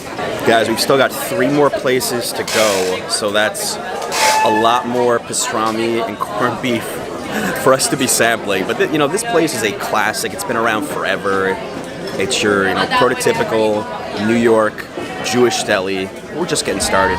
I want to make a quick point as we walk to stop number 2 in the rain that the way we decided on these locations was a mix. I put a post on Reddit with my friend's account and I checked Yelp. So that's how I came up with this list of 4. I know there's tons of good delis in New York, so if you think we missed a place, tell me in the comments. I'm curious, where else in the future should I try a good deli sandwich here? We're at stop number 2 right now, Harry and Ida's, and this is the newest place on the list. It only opened in 2015. It has absolutely amazing ratings on their pastrami sandwich. This place was originally in Harlem, and this is a version in Alphabet City. This is like the anti-Katz. It's a small, little, local-looking place, and that's why I threw it onto the list, because I really wanted to mix things up for you guys.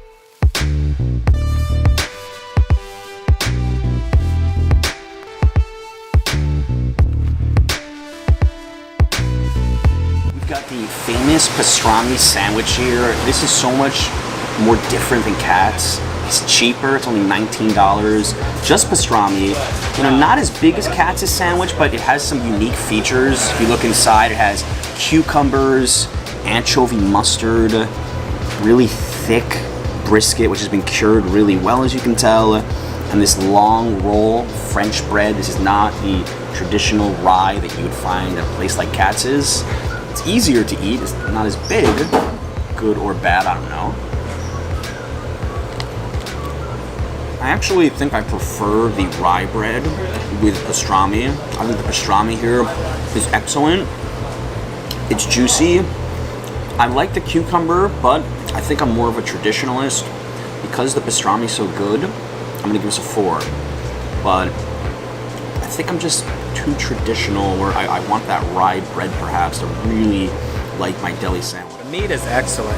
I'd give the meat a 5 on its own. The bread, I can go without the bread. I think if it had the rye bread, the Russian dressing, and this meat, I think that would be a 5. Todd, you come all the way from sunny Southern California and you bring this rain? What's up? What the hell? Or should I not say hell? Should we let him say hell on this video? 2 more stops to go. You think we're gonna find this best sandwich somewhere? I'm looking forward to Sarge. Yeah? I think that sounds promising. The next 2 places, very highly rated, so here we go.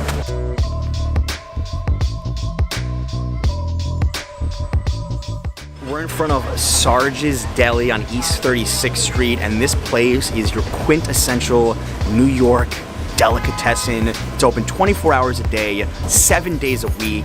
It's gonna be packed inside, super popular. Stop number 3 on our list, and Todd and I both have a really good feeling about this spot. Guys, we're off to an interesting start. The menu is humongous. Look at this. I also want to show you guys something. Look at the monster. It says it's New York's biggest sandwich. $45 for all of this stuff. I may have to eat this in a video one day. Corned beef, pastrami, coleslaw, Russian dressing, $22. It's really good. Oh my gosh, you got me. I got you on camera. Could you do that again?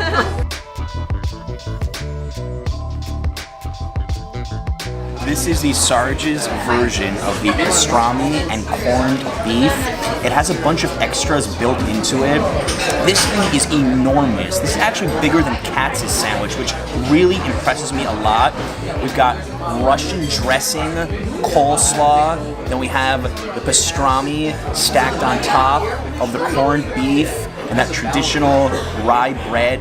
Just by the looks of this, we've got a real contender on our hands, but ultimately it's gonna come down to the meat, I think. The meat is gonna make the difference. Really big bite coming up.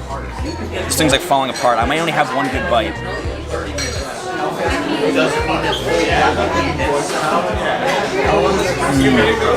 I don't need more than one bite, guys. 5. I'm giving this a 5. This is the sandwich that I was dreaming about. The pastrami, absolutely incredible. Just bit right in, went all the way to the bottom. Corned beef, thick, definitely not as dry as that Katz version. Drop that. Dropping everything. Not as dry as the Katz version of the pastrami and corned beef. I'm gonna say that first. And the combination of the Russian dressing, the coleslaw, the rye bread is excellent, but I'm giving it to the meat. I think this is the best meat I've had so far. And with that combination, 5 out of 5. Hands down. This is the best one we've had so far. But we still got one more to go. Definitely the best one today. We've still got one left, though. Still got one left. I don't think it's going to beat this. The bar has been set. Yeah, I'm pretty confident this is going to be the best of the day. Is the game over? He thinks it's over. I think there's still a chance. So you guys better stick around. We're going to our final spot right now. And we're going to find out who's going to win this deli sandwich challenge. We're at our final stop right now, members of the barrio. This place is an absolute wild card. Fillmore Delicatessen in the Upper East Side. It's not on any of the big lists. It's not Pastrami Queen, it's not 2nd Avenue Deli, it's not Ben's, but I've got a local friend who insists that the pastrami sandwiches here are better than at Katz's, and this channel is all about giving the wild card a chance, so our final stop, right here, one last pastrami sandwich. The hot pastrami on rye. Good news about Fillmore is that this is by far the cheapest pastrami sandwich we've had, just $10. The bad news, it's also the smallest pastrami sandwich we've had at only $10, probably about half the meat. So it all plays out the same. We just put some Russian dressing in here. Pastrami's sliced pretty thin, doesn't look any different or any better than any of the other two spots. This is gonna have to be some out of this world pastrami to beat Sarge's.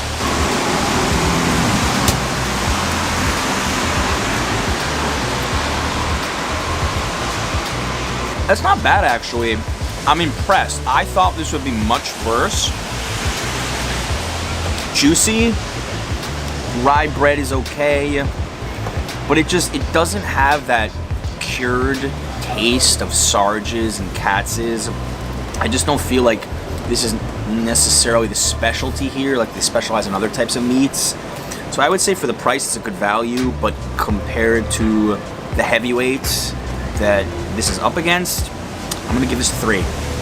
And crowning Sarge's as today's deli sandwich winner, but stay tuned because that honor may change in the future. Given the choice, I would choose Sarge's, but for a quick cheap meal in New York, yeah, you could do a lot worse for $10 here in New York.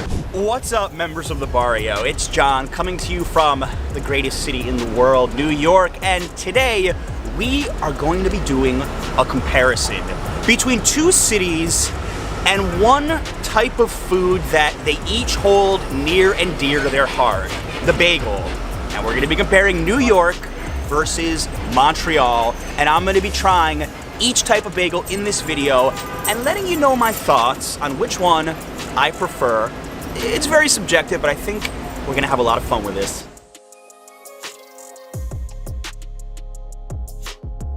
To start this video, we are going to be trying a bagel from Murray's. I have covered these guys before.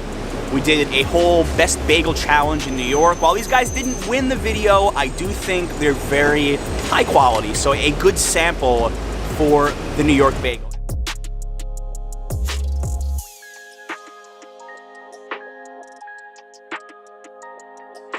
All right, we have got the classic plain bagel with cream cheese. I am keeping this really simple. And the one big factor that Montreal and New York have in common when it comes to the bagel is the large amount of Jewish immigration at the turn of the century. And that's why those two cities are so well known for their bagels, but they are quite different. So here is my first bite of a New York bagel today. I've had so many in my life. I'm so used to these.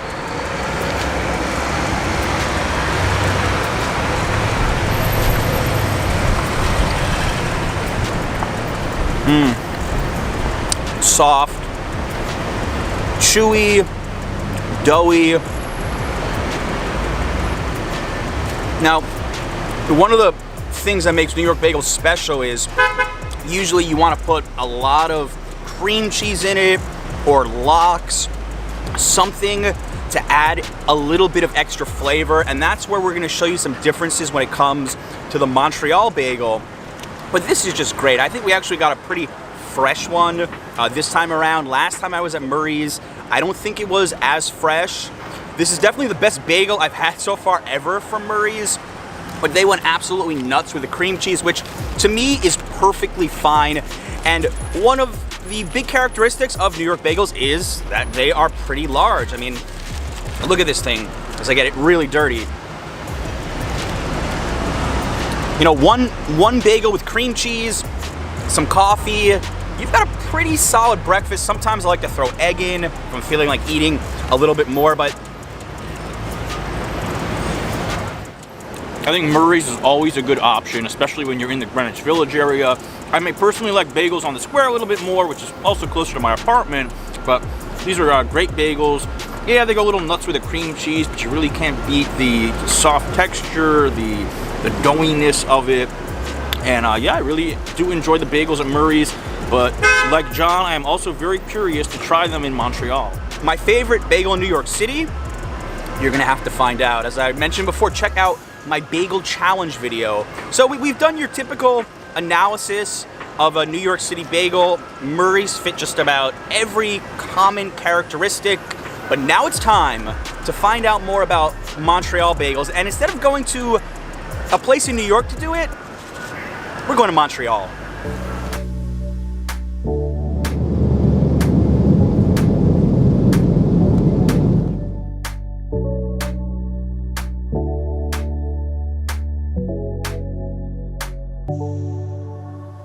Bonjour, we are in Montreal, Quebec.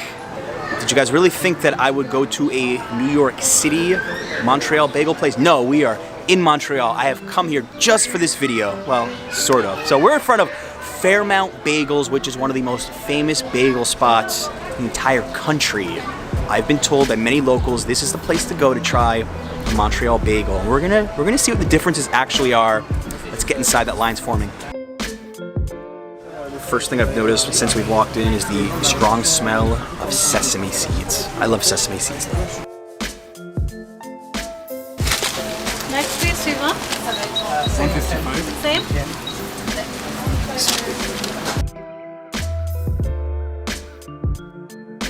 So this is the second time in my life I've had a bagel in Montreal. I honestly can't remember what the first time was like. So there are a lot of differences here compared to what I'm used to in New York. The biggest one to me that I just noticed right away is the hole in the middle. Look how big this is. This is just, it feels like something different, even though I know it is still a bagel and it still has the same Jewish roots in Poland.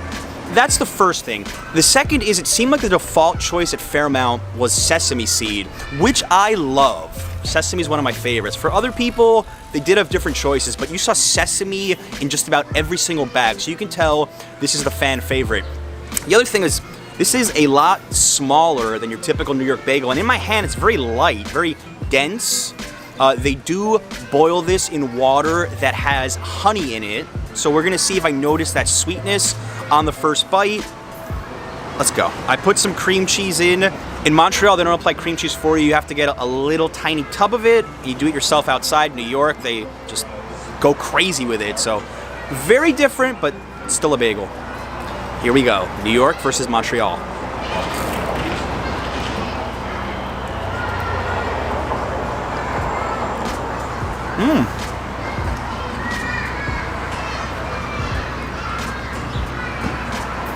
The taste, it just feels completely different to me. A little sweeter. I would say a little less doughy. It feels so strange to eat a bagel this dense. Like I'm expecting more of a bite. With cream cheese, I like it. I actually do appreciate the slightest little sweet flavor coming from this. But I am such a New York traditionalist when it comes to bagels. I'm still a fan of New York bagels. I would prefer a New York bagel over this. I think this is great. If you come to Montreal, come here. This is excellent. But it's just not what I'm used to. When you grow up with something and you try a different style of it, it's tough to adapt to it. I think we'll leave it at that. And now, I've got a few friends with me. 2 of them who live in New York. And we're gonna get their opinions about Montreal versus New York bagels. Yeah, so I just finished it. I couldn't wait while he was filming. He ate it. I'm gonna go New York bagel. I like this. It's like a good treat, but it kind of reminds me of like a pretzel. A little sweeter, denser pretzel. Like, give me a second to compose myself. I'm gonna give my thoughts. I think I'm gonna echo some of their sentiments and say that I do like the New York bagel better. It's good, but to me, it's a lot smaller. It tastes more like a snack, like something I would just nibble on between a meal. While a bagel to me is like a full on breakfast, and more of a doughy taste. Yeah, I like the sweetness, but I really do like in New York that they put all that cream cheese in there. It really blends in well when you eat it. Here it feels more like I'm just dipping something into some cream cheese and eating it as a quick bite. I like it, but I still have to say New York is number 1. I'm from California, so I don't know bagels, right? But I've been to New York quite a bit. And this really does taste like a pretzel. So, there's flies all over the place. But yeah, it's very dense, a little sweet, but much more like Auntie M's pretzels, more than a bagel. I don't know, that's probably offensive to the Montreal bagel people, but yeah, it's good, but like John said, it's not a meal. Like Alan said, it's not a meal, it's a snack.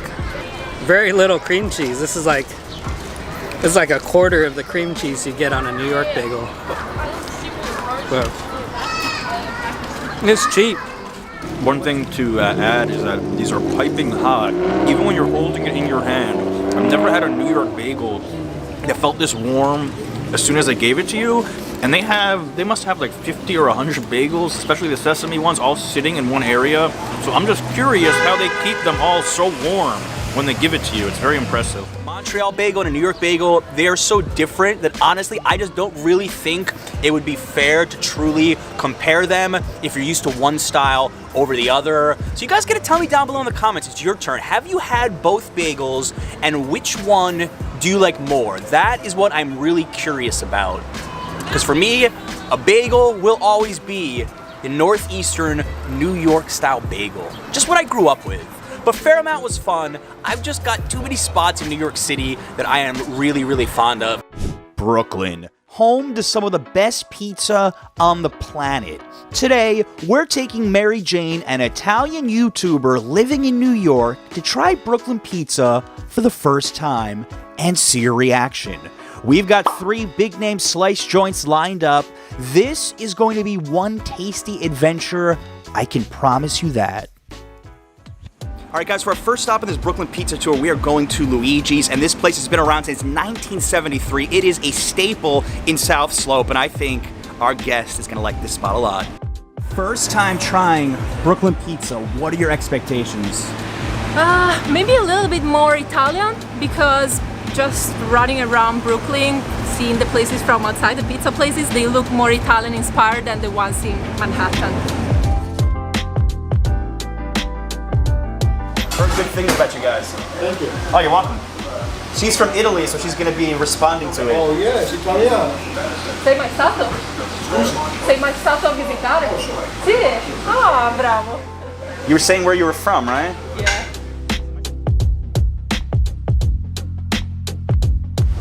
You know, I haven't had breakfast this morning, like you told me, John. Yeah. So, I'm ready. You're ready. For loads of pizza.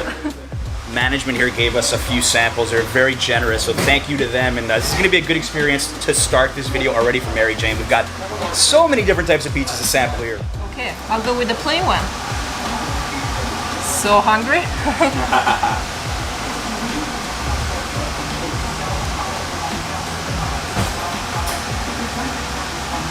Whoa, that was a good reaction. Oh my god. So much for Brooklyn pizza. This is something I've never tasted in Manhattan, honestly. Let me take another bite. Wow. John, thank you for having invited me to this Brooklyn pizza tour. I'm already very satisfied, I must say. After just 2 bites. Typical New York style pizza. So you can taste the cheese, for example, is the typical New York mozzarella, which is very different than the Italian real mozzarella.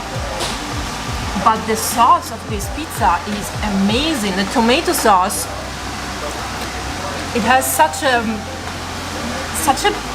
great flavor. I don't know how to explain this. And also the crust is, I think, a bit different than the New York style, like the classic one that you get in Manhattan. Yeah. It's way thinner. So I was reading that Luigi's was famous for this mozzarella slice. So I've had plenty of classic New York slices before. I wanted to go with something a little different. I love the mozzarella on top of this, just like big globs of it. And they were telling me about all the basil sauce on top. Look at that. Fresh mozzarella, tomato. So good.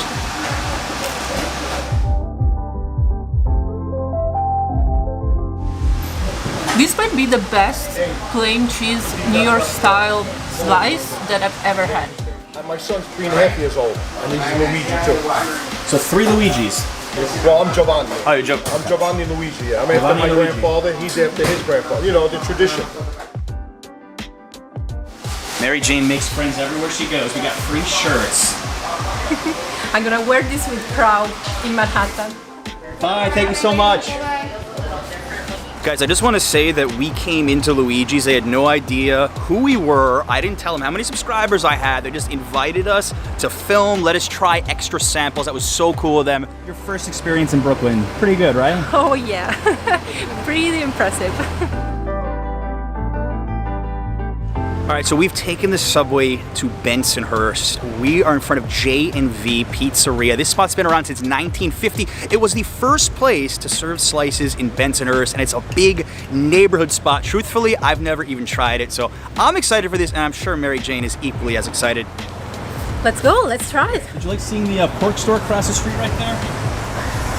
Barr pork store? You know where Barr is. Barr is the main city in Apulia, beautiful region in the south of Italy. Fresh mozzarella, marinara, chopped up basil. If you want to hear what an Italian has to say about this, this is called margherita. Margherita, sorry. Margherita. But in Italian it would be margherita. And margherita in Italy is the simplest pizza, which is just mozzarella with tomato and basil. Okay, I'm gonna try the margherita now. Oh, this What's falling apart? Yeah. This is definitely something that I haven't tried before. It's very different than the margherita that we have in Italy. The tomato is very fresh. I can taste the basil, which is very nice. It gives it this freshness. And also the mozzarella is, I don't know what type of mozzarella this is, but it's not the classic Italian one, nor the classic New York style cheese that they put on the plain slice. Something different. You approve? Just a classic slice. I mean, what else can you say? Bensonhurst.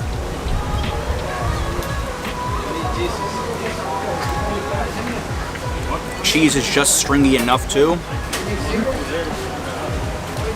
feel like compared to Luigi's, this is more cheese, and I'm curious to see Mary Jane's response to that.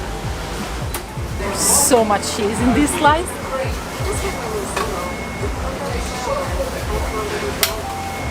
Oh my god.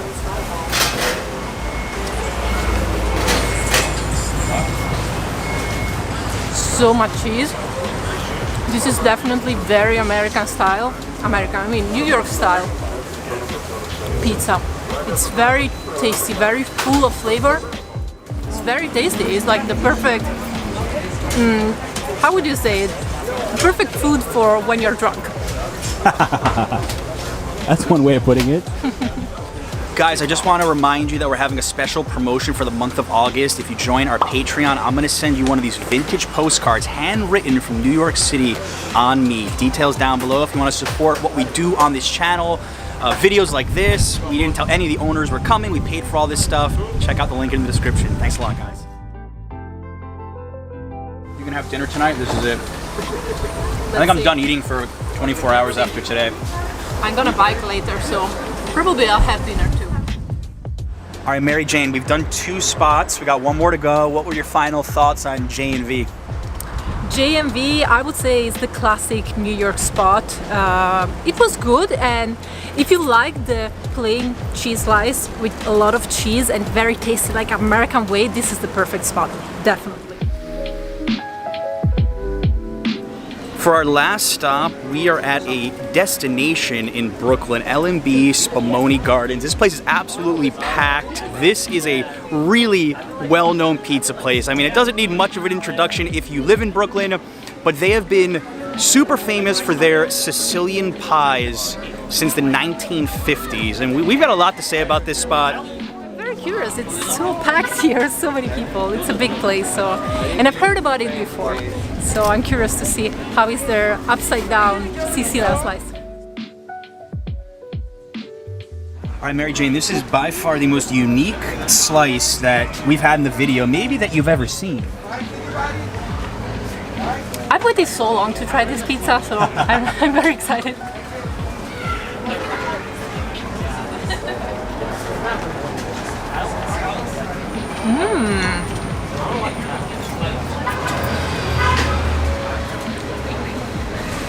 What's the verdict? So I love the tomato sauce on top. It's so sweet. I think they claim it to be sweet as well. It's very, very pleasant in the mouth. And then the cheese is not that aggressive because it's underneath the tomato, so I guess the first thing that you taste is actually the tomato and not the cheese. Very good. You're gonna like the dough, John, because it has a nice chew on it. Yeah. Look at it inside. So the dough is very chewy, is very moist on the top, and the bottom is nice and crunchy. Guys, you've been asking me to try this place forever. I'm finally at L&B. Finally, here we go.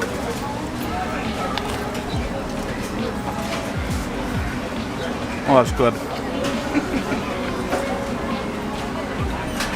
Oh, the tomato sauce on top. Like, I love tomato sauce. It's just the right mix of sweet and tangy, and as Mary Jane explained, when you get to that dough, it's got just the perfect amount of chewiness. I've never had an upside down slice before. I've heard of it at a few places, but this to me lives up to the hype. I mean, you can't really compare this to anything else in New York. This is very distinctive here, but wow, like, I just took 1 bite and that had an impact. That was like the biggest impact of the week for me food-wise. I liked everywhere we filmed on this video, but I will easily say this was my favorite slice of the day. Did they have anything like this in Italy?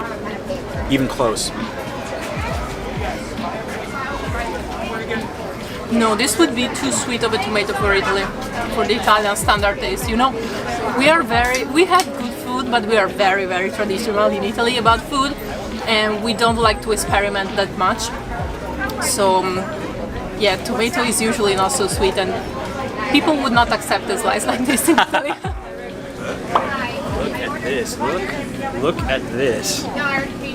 So they call it Spumoni Gardens for a reason. This is actually what they sold here. Before they even sold pizza, they sold Spumoni, which is a type of Italian gelato, and I got their rainbow flavor, the most famous, chocolate, pistachio, almonds. It's gonna be good. I saw the cup, I thought it was barely gonna be anything, and they stacked this guy. It has tiny little bites of crunchy nuts inside, which is very pleasant. I mean, the look of this pistachio is called. Is it in Italian? Pistachio is the Italian version. It's a little bit looks like chemical. This is definitely not the natural color of pistachio. Trying Spumoni for the first time.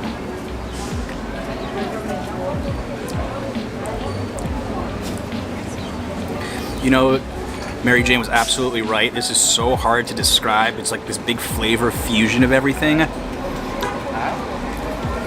And the pistachio is like super, super strong. But I like it. It's got a nice little minty touch.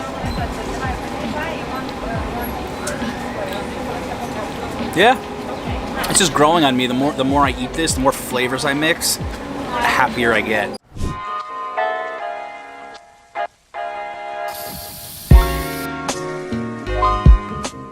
What is going on, members of the barrio? It's John coming to you from New York City, and today we're going to be doing the Bagel Challenge. That's right, we're going to be exploring one of New York's cheapest food items. We're going to be going to 5 different places, and we are going to be trying one bagel with cream cheese from each of these spots and declaring one place the bagel champion. I have dreamed of making a video like this for a really long time, so let's get started. Stop number 1, Murray's Bagels in Greenwich Village.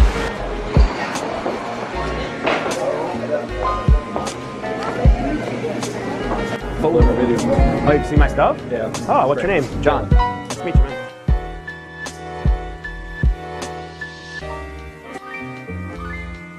And one plain with cream cheese, please. And one plain with plain cream cheese. Yeah. Anything else? First taste test, we're gonna rate this on a 1 to a 5, just like I did the pizza challenge. My first bite of Murray's.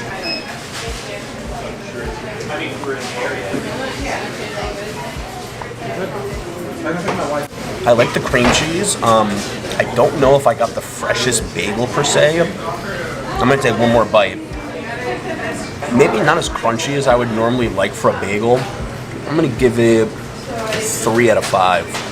Very solid, but I think we could possibly do better on the rest of the tour. I would recommend you come here, but I grew up in North Jersey. I had a spot where I lived in Fairlawn, where I think the bagels are better than this, but this is very solid. What did you think of the first stop?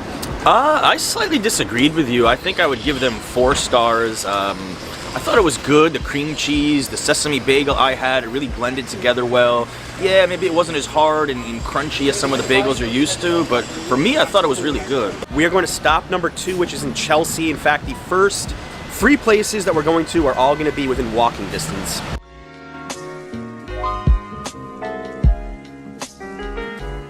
We are at stop number 2 right now, Brooklyn Bagel and Coffee. And it's a bit ironic because they actually don't have any locations in Brooklyn. They've got one in Queens, one in Manhattan. This was pretty high on a lot of lists, so let's go check it out.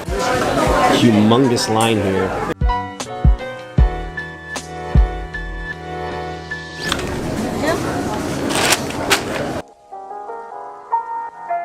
I have to say, this may be the most cream cheese I have ever seen put into a single bagel in my life. This bagel is a bit bigger than Murray's. It cost $3.50, so it was almost the same price.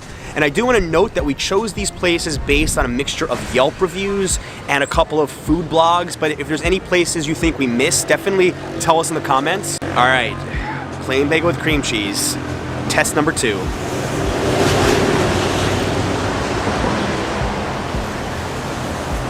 Softer than Murray's. Cream cheese is better as well. A little saltier, perhaps. This is what a good New York City bagel should taste like. I'm going with 4. I like this a lot. A little heavy on the cream cheese, perhaps, but I think we got this fresh. And yeah, I would totally recommend this place. A great bagel. What did you think? Well, I would say even though we are twins, I am going to be slightly disagreeing with him. I think it was a good bagel, but the salty cream cheese kind of made each bite a little, I don't know, like overdone for me. And yeah, it was a softer bagel, but I actually think I preferred the crunchiness of the Murray's one. Stop number 3 is Best Bagel and Coffee, because clearly they think they have the best bagels and coffee in New York. I guess this place was also really highly rated on a couple of websites, so we're here in Midtown about to try this spot out.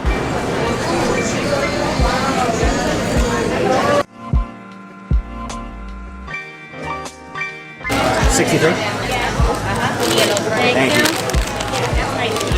Let's go. I'm really impressed with how this bagel looks. Look at this like golden brown color. This might be the best looking of all the bagels we have eaten so far. Cost about $3.60, which is about average for the prices we paid for the first 3. Here we go. This reminds me a lot of the last place, the Brooklyn bagel spot that we were at. Very soft. I like the cream cheese better in this one. I'm still just gonna have to lean on a 4 for this. This is an excellent bagel. I have not been blown away by a bagel yet. This is soft. I really like how if you press it, for me that's a good bagel. It's just soft enough, and when you do that, you kind of see the cream cheese move. Excellent. Not perfect, but I'm giving this a 4. All right, I actually am finally going to agree with John. This is a really good bagel. He mentioned it, the texture, the color is perfect. I really like the bottom is toasted and the top is soft, so it's a nice blend. They didn't go too crazy with the cream cheese, and the cream cheese inside tastes really good. It's not too salty. I think as of now, this is the bagel to beat. The bar has been set literally and figuratively at stop number 3, Best Bagel and Coffee. We're taking the subway to the East Village for number 4.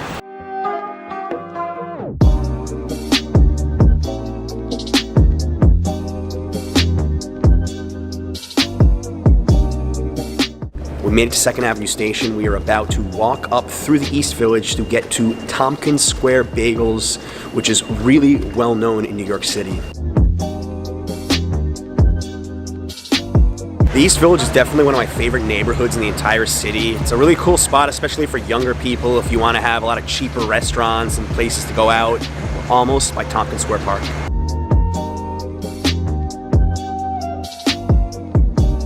We've made it, and this is probably the most hipster bagel spot of all the places we're gonna try out. They have a lot of weird variations, including a rainbow bagel, but we're gonna stick with the basics.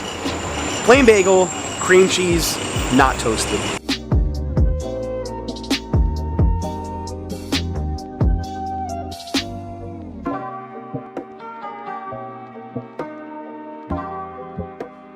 Honestly, guys, they're all starting to look the same to me. It's got the crispy brown on the outside. It's got an average amount of cream cheese. Fairly warm. Never been here before. No expectations. Here we go.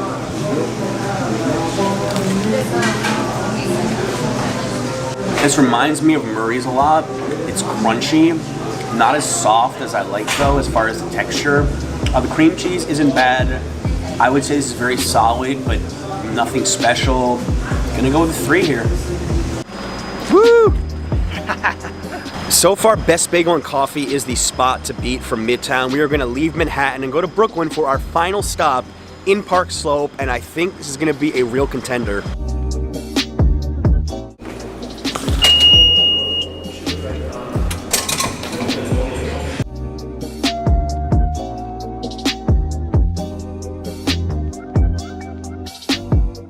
We're walking the Park Slope right now, which is one of the most beautiful neighborhoods in all of New York City. There's a lot of brownstones here. We're pretty close to Prospect Park, and Brooklyn's pretty well known for their pizza and for their bagels, so of course we had to include at least one bagel spot in Brooklyn.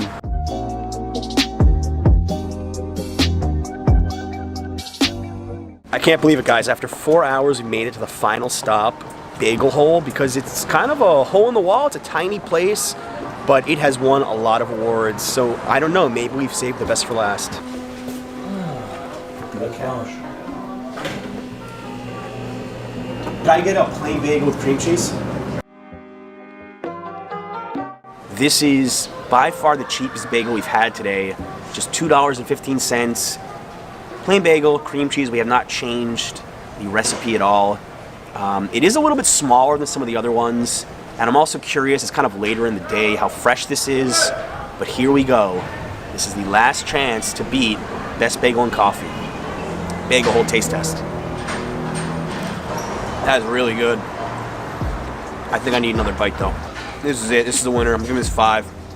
This is what I've been looking for. And it's interesting because the interior of that place reminded me of my favorite bagel spot in New Jersey. A tiny little hole in the wall. Crunchy, cream cheese is good. Just the perfect texture. And even though it's later in the day, it's still very fresh. Of all the places I've went to, this is the bagel I've been looking for. Bagel Hole is the Bagel Challenge winner. No question for me here. I really liked it. I totally agree with you. I thought it was like a very crispy bagel. Even later in the day, it was still really good. The cream cheese was really smooth. Hands down, that was the winner of the Bagel Challenge. Is this the best slice in New York City? I'm John, a New York City vlogger, and I love making videos about pizza. From ranking the top dollar slice joints to having visiting Italians try it, I'm up for anything. And in this video, we're going to eat at 2 famous pizza rivals located under the Brooklyn Bridge, who just happen to be neighbors, and see who's better. We're going to be putting Grimaldi's and Juliana's to the test with the help of 2 New York City food vloggers. We're ordering 1 pie from each spot, and we're going to be ranking it from a 1 to a 5 to finally put this debate to rest. Grimaldi's is one of my favorite pizzerias as a kid. It used to be in the space right down the block, which is now Juliana's. So I used to come here very often, get the pies to go, eat inside. Always loved it. Let's see how it is now under the new ownership and the new location. Pie to go. Pie to go.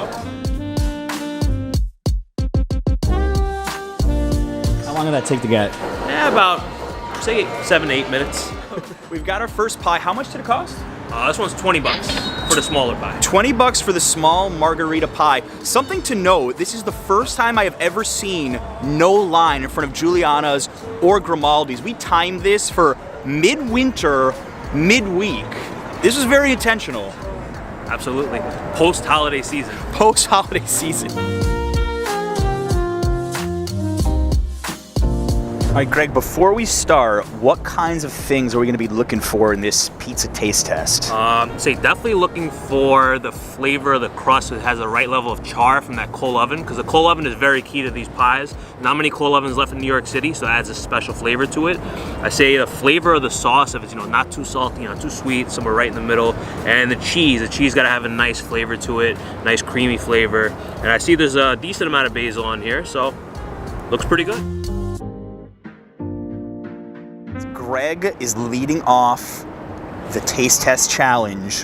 1 to 5, do your thing. All right, so there we go. Now look at it. You can see that little bit of ash from the coal oven. Not heavily charred. It doesn't feel too crispy, but it looks good. It looks like a nice amount of sauce on top, which I like. I like sauce on top, so let's take a bite.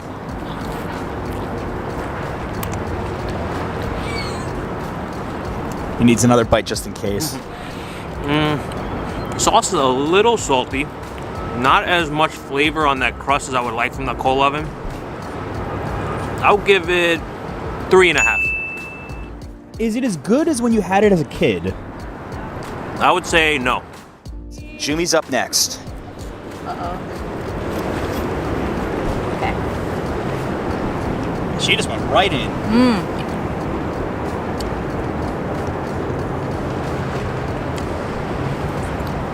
I say 1 more bite. Everyone has needed a second bite so far. Interesting. It has to be. We have to be precise here. We need 2 bites. Yeah, sauce is a little salty, but the cheese balances it, so, well, yeah. I'd say 3.5. Husband and wife. What a surprise. Same number. I wasn't even listening to you. I'm not as good as Greg and Jumi at rating food, but I do know my pizza a little bit. All right. 1 to 5. Here we go, Grimaldi's. Is this the best slice in New York City?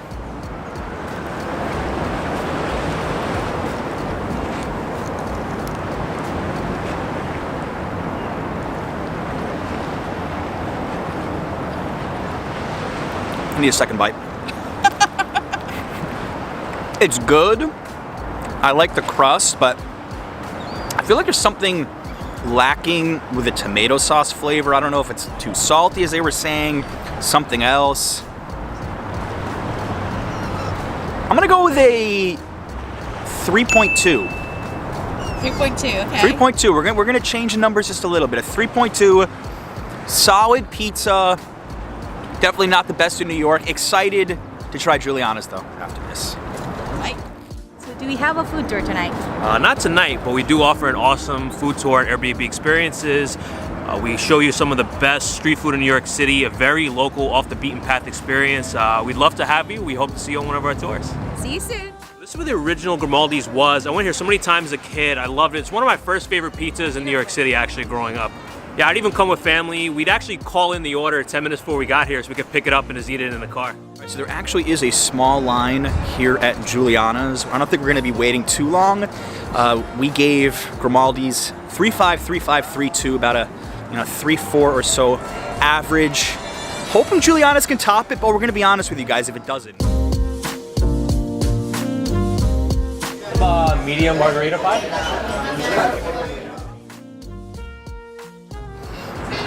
Smells so good. This is the hardest walk in history. I just want to rip this open and start eating them right now.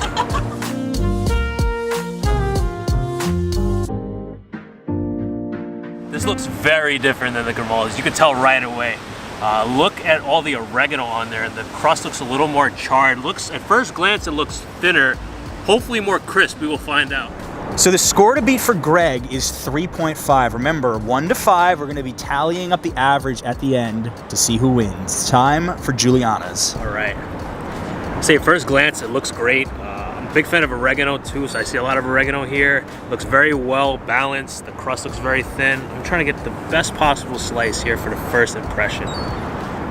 Let's go with this one.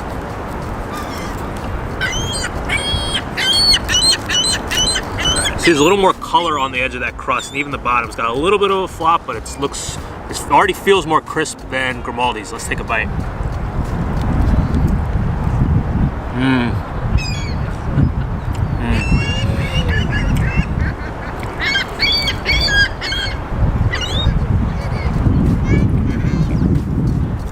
Yeah. Had Juliana several times. This is as good as I always remember it being. I'm gonna give this one a 4.6. Ooh, high number here. Yeah, so what's nice here is that everything is well balanced and harmonious, all the ingredients. The crust has that nice char. You can really taste the flavor from that coal oven. The oregano gives it a nice herbal kick. I'm a big fan of oregano. If you like oregano, you'll probably like this one too. The sauce is not salty like the last one, and it's not overly sauced. See, the other one, sauce was dripping. We actually got it all over us too. And the sauce here has a nice tomato flavor, no extra salt. The mozzarella is nice and creamy. Nice amount of basil here. Excellent stuff. Okay.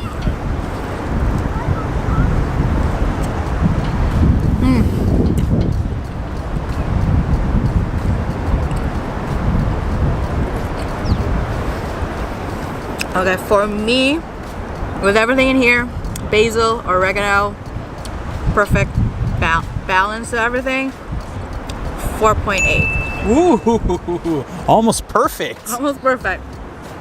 It's not too salty.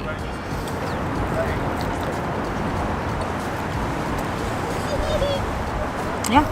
All right, here goes. Final bite to see which one's better.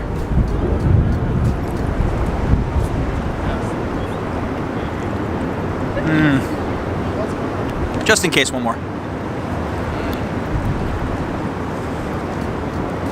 Just about everything tastes better to me on this. The cheese, the tomato sauce, it's not so heavy nor as salty. Love the crust. I know the whole story behind that oven. It's actually the first time I've ever tried Juliana's, and this is definitely going towards the top of my list for best pie in New York City. I don't know if I'm putting this number one, but I'm gonna rank this 4.6. Easily the winner of today's pizza challenge. Juliana's defeats Grimaldi's. Quite a big victory for Juliana's. So obviously you know which one I would personally recommend and all of us would recommend.